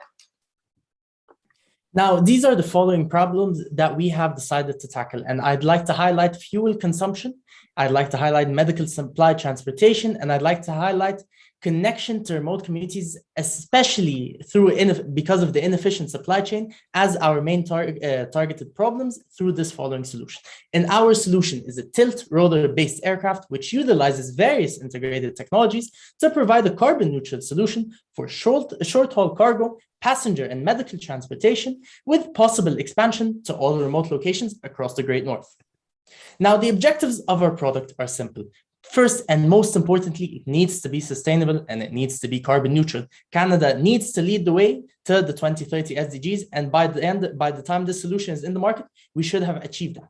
It is an efficient solution that is also logically sound, but furthermore, it is extremely important that we have diverse reach across Canada, and therefore access to these remote locations is paramount. Our aircraft propulsion system will use a tilt rotor feature, which will provide us with the vertical takeoff and landing feature, and as well as a large cargo capacity. However, this solution prevents many issues, and those will be the eradication of these issues will be discussed. But this is the model that we have designed. It is a 4-rotor design, which should eradicate the issues faced with tilt rotor designs with stability. However, it would also increase our cargo carrying capacity, which is a major flaw with tilt rotor designs, And by having a rear hinge door access, it would ease the onloading and offloading of passengers, especially those with disability, equipment, and cargo. This is an ideal model for cargo, medical, and short haul supplies. These are dimensions of the proposed aircraft. And this would allow us to have simplified landing zones. In fact, it would be as simple as having a helipad without the restrictions of weight. And this would reduce the overall investment in the landing zones. However, it would also protect the Canadian environment by reducing the amount of land required while seamlessly connecting remote locations in Canada. Now, powering the aircraft is surmounted. Current aviation processes are devastating to the environment, and the issue will always persist as long as the fuel is not replaced. It's quite simple. Now, we decided to opt for green hydrogen. Despite being slightly more expensive than blue hydrogen, which is created using fossil fuels, and gray hydrogen, which is directly extracted from methane, we are opting for green hydrogen specific to provide an available solution for rapid scalability. Green hydrogen has a has a very significantly less carbon effect and the carbon impact footprint as opposed to aviation fuel and electricity. This is especially to mention that most electricity, the majority of electricity, comes from non-carbon neutral solutions, and therefore the use of batteries is not very viable. But furthermore, we need to mention that hydrogen is 2.8 times more dense than standard aviation fuel, which would reduce the weight of fuel on board, and its storage and refueling capabilities are more efficient than batteries, which have charging times and need to be constantly replaced. It's also extremely important to mention that batteries are not sustainable because there are no guaranteed recycling procedures for it. And this hydrogen would provide a lightweight alternative to all current solutions. It would also include the fuel disposal system, which is necessary as part of aviation regulation to be able to dispose of your fuel. If batteries catch fire on board, there is no way to dispose of them. But hydrogen, which exists naturally in nature, will not pollute and can be dispersed of in an emergency. Now, these are the issues I highlighted with tilt-rotor aircraft. There's noise pollution, which is an issue with public interest. There's mediocre thrust, and there's fuel efficiency. Now, having an adjustable rotor pitch, which exists in helicopters, would allow us to control the amount of noise. It would allow us to adjust the thrust, and it would also optimize fuel consumption. And this optimum pitch will be determined by an onboard AI. And however, it is important to mention that current electric thrust or hydrogen thrust is not sufficient to have any cargo carrying capacity. Therefore, any tilt-rotor solutions are obsolete, and which is why we designed this system. We need to recycle the heat that is produced by hydrogen fuel sensor. And by recycling the heat and the output steam, which is a byproduct of the process, we would be able to create a steam current which can power a secondary turbine and increase the thrust of the 4 rotors. Now, there's also the issue of debris. One major issue, and this is very prominent in Canada where it snows quite a lot, is that when you're landing and there's snow, it is very possible that the debris that is pushed down may enter the cycle of the vortex and be pushed into the rotors, damaging the entire aircraft. Now, by having an adjustable tilt rotor, which can adjust outwards during the final few meters of landing, we would push debris to the side. Now, the application of the aircraft is very varied. It can be adapted to transport up to 20 people. In the future business models, we will service the common residents of Quebec for transportations to remote locations. Now, another application of our service includes medical firms that require emergency and non-immediate medical supplies and transportation of patients for such events such as organ transplants. Now, the reason for our organ transportation model is that the fact that current regulations require that a doctor or medical professional must accompany the organ. Now, this is our main business solutions is to transport cargo, and from the financial and environmental perspective, it tackles food insecurity and connection to remote communities. Now, surrounded by deep fjords and glacial valleys, Baffin Island, Nunavut is one of the most remote areas in Canada. Now, we will be using a drone as the aircraft hovers almost 150 meters above land to deliver supplies to hard-to-reach areas or urban areas where landing is not applicable due to the current regulations, such as in Baffin Island. We will be adopting an aircraft autopilot system to control the aircraft without a pilot directly operating the controls. Such a system is developed to reduce the workload of human pilots and lessen their fatigue for long haul flights.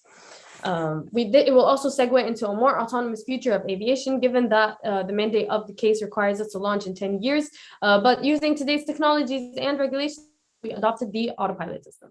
Now, some of the features of the system include reducing accidents, pilot authentication to reduce, to enhance the security and ensure that only the authenticated pilot is able to drive the plane.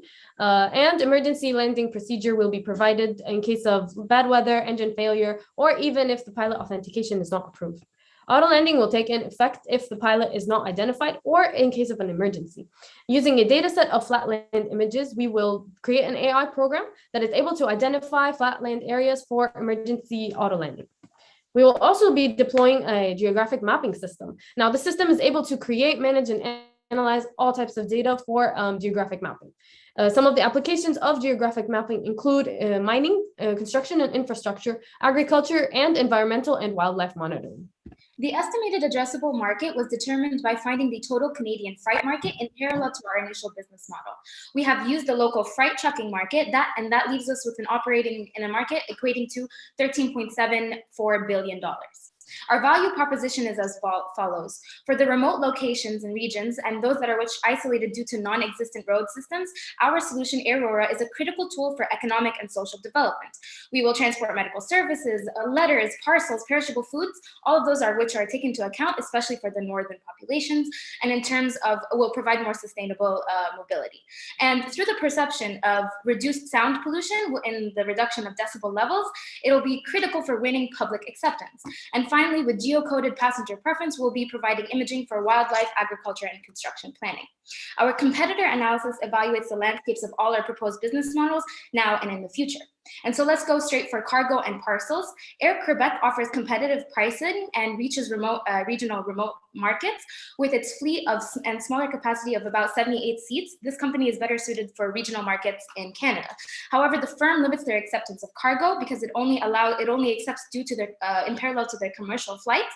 And if the commercial flight is canceled, then they will have frequent cancellations for the actual cargo in itself. Now, for the medical support, we have Paragon. The Paragon SOAR ambulance is capable of providing medical assistance in difficult to reach places. However, their electric propulsion limits the distance and the number of passengers. And so you can only allow up to 5 passengers plus the pilot to travel. Finally, we have Air Canada, which so honorably provides free transfer of kidney through their kidney prayer donation program. However, they have a slight negative public perception due to their frequent cancellations.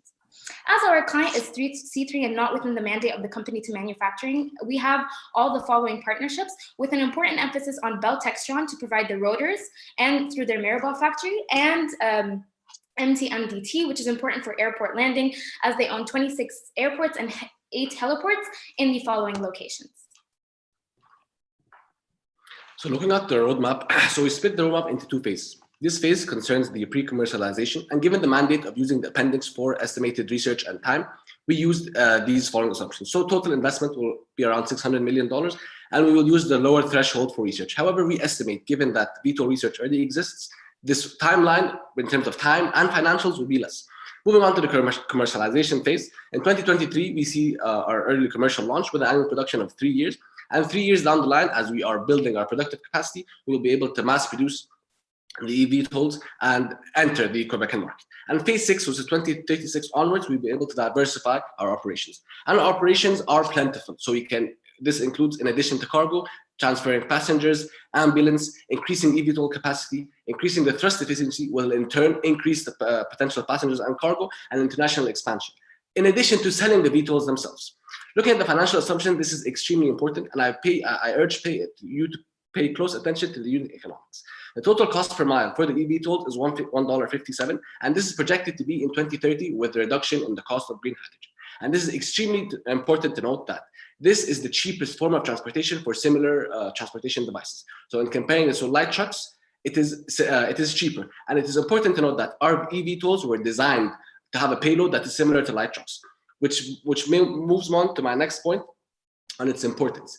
99% of the Canadian economy is SME businesses. They do not use heavy freight trucks or overseas ships. So our eVTOL directly caters to the Canadian economy and helps essentially business flourish. For our financial assumptions, we developed a tentative business model where the eVTOLs will operate 20 hours, given that they're autonomous, and given the nature of the business, they are variable cost dependent. So looking at the NPV, and this simply includes transferring cargo in Quebec, we have an NPV of $90 million, but the asterisk serves to show that This NPV is subject to many variables. There are multiple revenue streams to enter, multiple countries to penetrate, but we are confident in the profitability of the EV tools.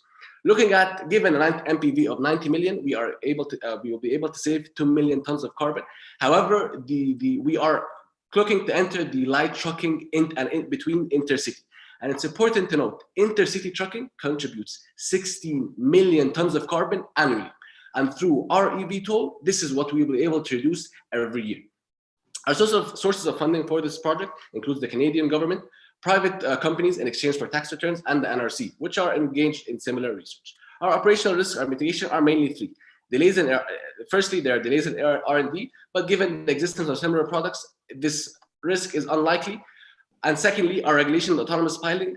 However, by 2030, we are confident that the technology will be ready and approved by the public. Now, all of our safety features abide by the Canadian aviation regulations. And as my colleague mentioned, we are confident in autonomous piloting by 2032. However, we also abided by the medical regulations, which require a medical professional accompanying organs as well as patients. Now, the economic impact is absolute, and our ability to provide jobs, especially in remote locations, and to connect all of Canada together will be surmounted in our public media launch, especially our governmental media launch. Now, our next steps are quite clear. Achieving 100% carbon neutrality, which is not achieved due to the logistics of transportation in terms of hydrogen.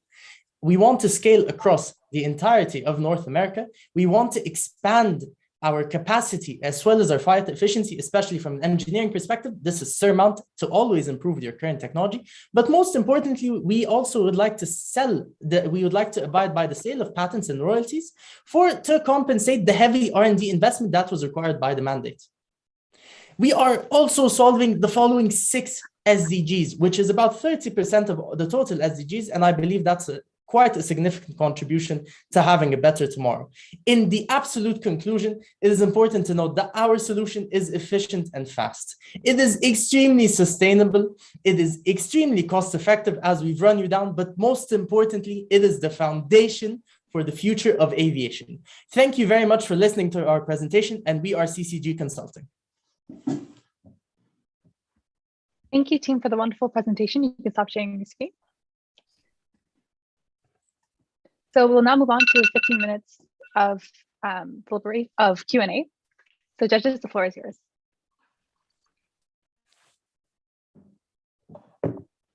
Who came up with the name Aurora?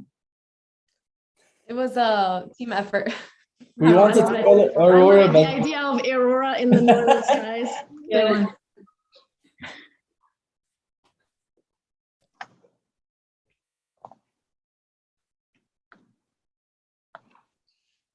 Alistair, you can start. I don't have that much questions this time. Yeah, I don't believe that for a second, but okay, thank you. Wow, first of all, congratulations for getting all that information into the time given. I feel like I've been bombarded, actually. You guys got a lot of information there, and it was challenging to keep up, actually. But I do want to ask, so your plan is to be you're planning to produce these vehicles and to provide the servers as well. Your plans to do both aspects of things, yes? Yeah, okay. Why did you decide, why specifically did you decide on this type of vehicle and with a hydrogen propulsion system? Yes, okay. So as we already highlighted, is that when we looked into the 3 available options, it's either going on with the standard aviation fuel. We could have opted for electric power, and we could have opted for hydrogen fuel and the multiple types of hydrogen fuel. When we look at standard aviation fuel, to us, that's not a question. It has proven that it's obsolete. When we look at electric power through direct batteries, lithium-ion batteries are extremely harmful to the environment, and the main mandate is environmental protection. Therefore, there is no direct way or simple way to recycle lithium-ion batteries without having some form of environmental impact. And then we opted for hydrogen. Now, hydrogen posed many challenges, but we believe that green hydrogen specifically, as opposed to blue or gray hydrogen, had enough challenges, but the benefits of green hydrogen gave us the direction that we needed to find a way to solve this, the problems that came with it, as opposed to opting for a simpler solution, which would have had more environmental harm.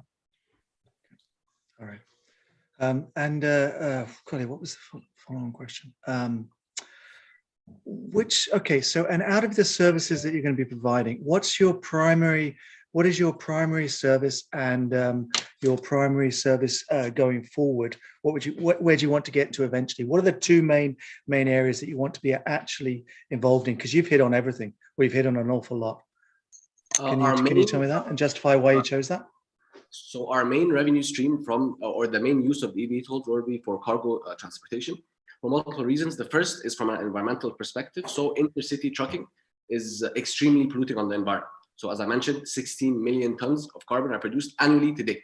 And because 30% of trucking is intercity between Canada. This is especially because we will not be able to effectively or efficiently land eVTOLs in the city. So given the nature of the aviation itself, it has to be intercity. And given the polluting factor of cargo, this will be our main revenue stream.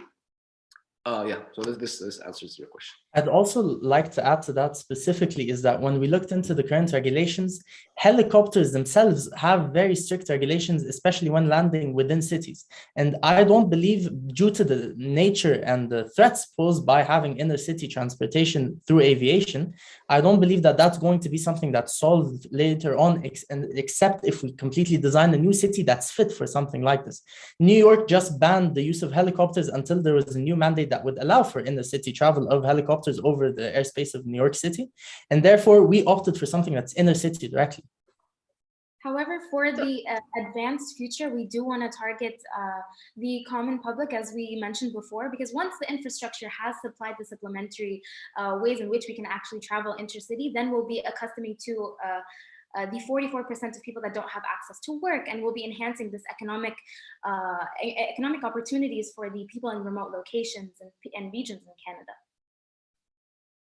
So speaking of landing your aircraft, at some point you were mentioning using AI technology to identify kind of a map of possible landing location. Is that AI technology, were you partnering with someone? Were you developing it in-house? Is that kind of added to your development scope? Yes, so we're going to be partnering for the imaging. We're going to be partnering with Wingtra. They have an accuracy of 1 inch, and they have this type of Sony camera that does all the imaging, especially on their drones as well. And maybe my colleague Noor can emphasize on the AI portion. Yeah, well, the company that we're already partnering with already has that program already installed. So what it does is that it uses like already pre-existing flat land images to kind of train the program to just identify what a flat land area looks like. And so basically that's the main goal. But something I'd like to highlight is that the flat land area that's beyond the airports or the landing zones is only for emergency landings. And this is a safety feature. We'd like to avoid this as much as we can. Mm-hmm. Okay, guys, like I was really impressed, to be honest. All of everything was covered. Like you had lots of research done. I'm not sure if you slept the night before or not. So I think you will be sleeping for the coming few days. I just want to know what are your backgrounds, like engineering backgrounds, like I feel the balance. So I just want to know what are your backgrounds first. So I'm a mechanical engineer. And I'm a computer engineer. I'm majoring in international business and double minoring in biology and economics. And I'm studying finance, economics, and math. Okay, so yeah, it's a pretty balanced team. So we can see, I can see the mechanical. So basically you opted out for a normal design of an aircraft, and you change the fuel to hydrogen, and you change the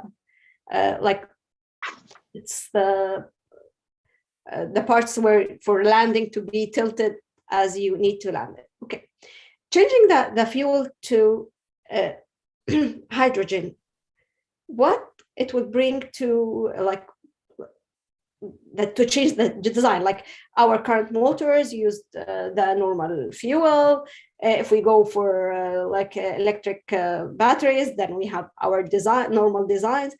But what will, like, I'm not talking about detailed designs for sure, but what are the major changes in design that will bring to us? So part of the beauty of having a hydrogen fuel cell is that actually I'd like to, if you don't mind, I'd like to share my screen to highlight something. If we go back to this specifically. Oh, actually, I prefer that. So when we look at this design, generally you'd have an engine that's at the back of the actual aircraft itself. And then you'd have the drive shafts that would drive towards the 4 rotors. Now, this is possible if you'd have 2 engines in a conventional diesel option, but current electronic VTOLs or tilt rotor aircraft are now using electric motors that are based at the bottom of each rotor and having the power source, which are lithium-ion batteries, on the actual fuselage. Now, this is a perfect design, and this has shown its effectiveness in terms of flight and stability, and it has been licensed by the government of Canada. Current eVTOLs have gotten this licensing, but their main issues came from the fact that they are unsafe and they're incapable of maintaining their range, so they're not economically feasible. In order to shift to hydrogen power, we'd need a hydrogen fuel cell, which would take a smaller capacity than the actual batteries or the engine itself. So it would remain at the same compartment. And this would drive electric current as well as what we met, the slide before that, as well as the steam output towards the 4 rotors. So we'd have an integrated center of the hydrogen fuel cell replacing the engine itself. And you'd have the electric motors, which are placed without a direct drive shaft, which makes it more efficient. This is a side note, but as well as having the steam output, this would increase our thrust. So the design changes that we would have to the base model would not change, because what we'd be doing is removing the engine and adding a hydrogen fuel cell and the hydrogen tanks. And what we'd be doing is having the electric motors at the sides as well. The only things that would change would be the steam output pipe as well as the electric current. Okay. Right. Okay. Great. I have no more questions. Thank you. Thank you. We do have a few more minutes, judges, if you'd like to add any questions, or we'll move on to the next period. No questions. Perfect. No problem. So then we'll start the. Oh yes, go ahead. Well, actually, okay. Then, if I have time, so let me. Can you go back to the size of the aircraft, of the vehicle? Yes. Your estimated size. Yes, the dimensions. Yes, the dimensions are right there. Yes. Okay, so 2.5, 14.5 meters. Okay, and you believe you can get 20 people in that? Yes, actually, we took off the fuselage model. We took it off of a standard bus. So the seat placement was done for that, and it would also have the same internal dimensions of not a light truck, but it would have larger dimensions than a light truck. But due to the cargo carrying capacity, it would be slightly larger. Okay, and that's pilotless, or would there still be a pilot option in there with yeah? So part of our solution in terms of efficiency and autonomy is that it is a safer aircraft than current aviation solutions. It does not fly beyond 500 meters. And therefore, our hope is that we can have this completely autonomous. However, as you can see, there is a control room that is taken account for. I believe it would show better in this design. The control room at the front, regardless of whether there is a pilot on board or not, would be able to take into account the control systems. Okay, so it is a progression. You're showing a progression, yeah, from piloted to single pilot to pilotless, yeah. So the design, part of what we had to consider, and it took us a lot of time to actually do it for the design, is that it needs to be diverse enough to accommodate any regulatory changes, and it needs to be diverse enough to accommodate any diversified operations. We want to have this as the next Boeing 737. However, we wanted to have the next launch in the aviation industry. It needs to be the standard model for how we transport everything. It's more efficient and it's more sustainable. It's as simple as that. Right. Interesting. Okay.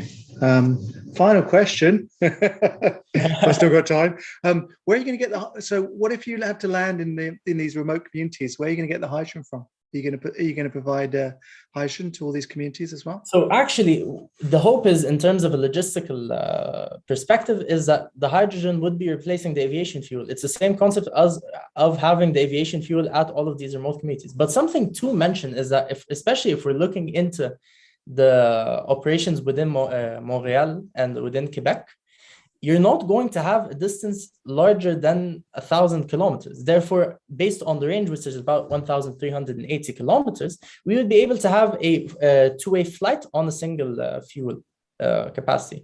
It would be a better flight on the way back because you'd have less weight from the hydrogen itself. However, as we mentioned, that's less significant than diesel.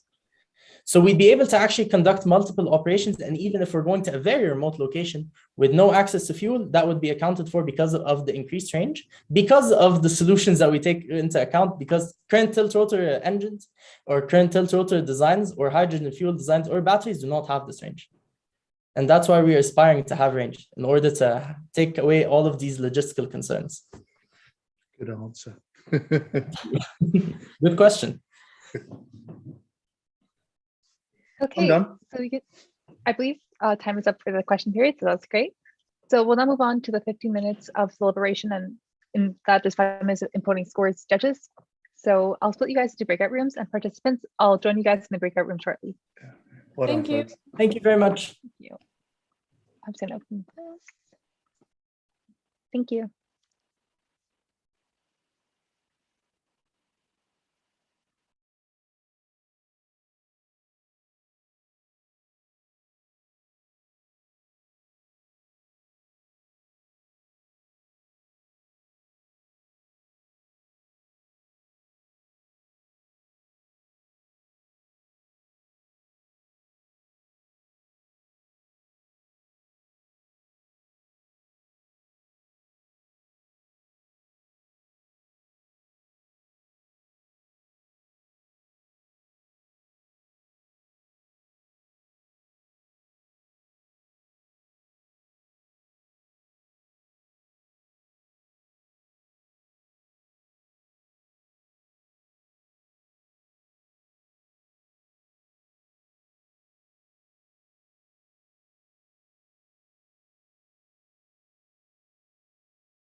Hello. Hi. They're rushing in Hi. to join back. Sorry.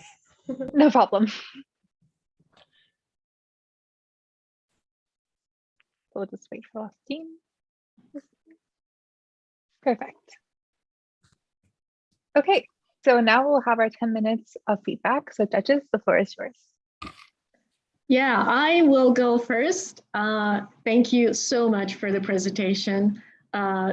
Thoroughly enjoyed all the information, all of it, a lot of it. You have managed to pack so much information in your slides, and on top of it, to go through all of it in 15 minutes, which for us, or for me at least, feeling like drinking from a fire hose.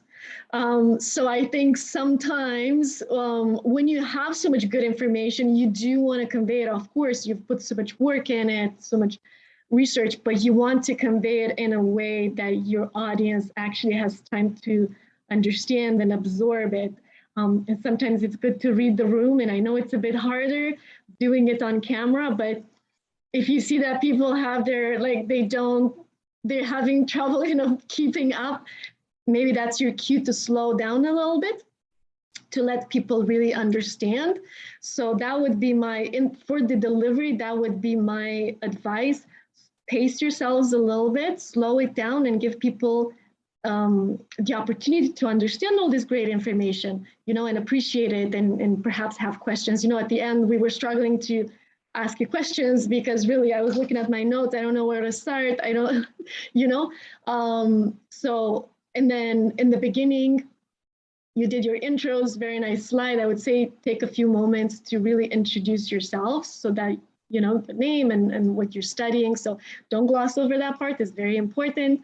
So pick what's the most important aspects and then go for those. You don't have to go through all the details. All of it is great, but provide just enough information that people can understand it. But other than that, really great, very well researched. Team collaborated so nicely. You're all such great speakers. I don't know how much you rehearsed, but it's just sounded really, really well.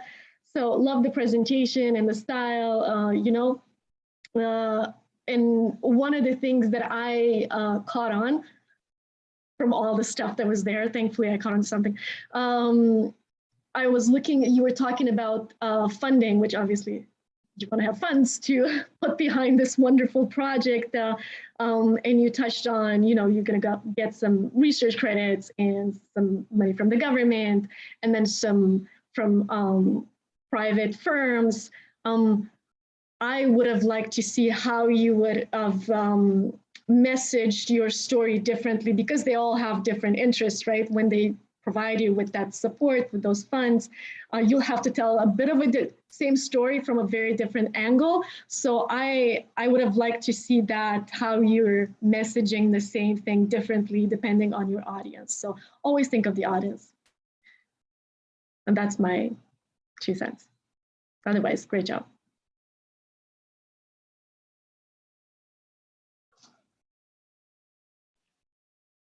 Any other judges would like to input? We do have a few minutes.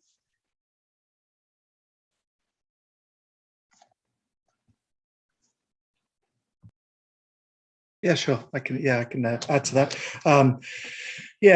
Guys, great job. Really, we all really enjoyed your presentation and everything else.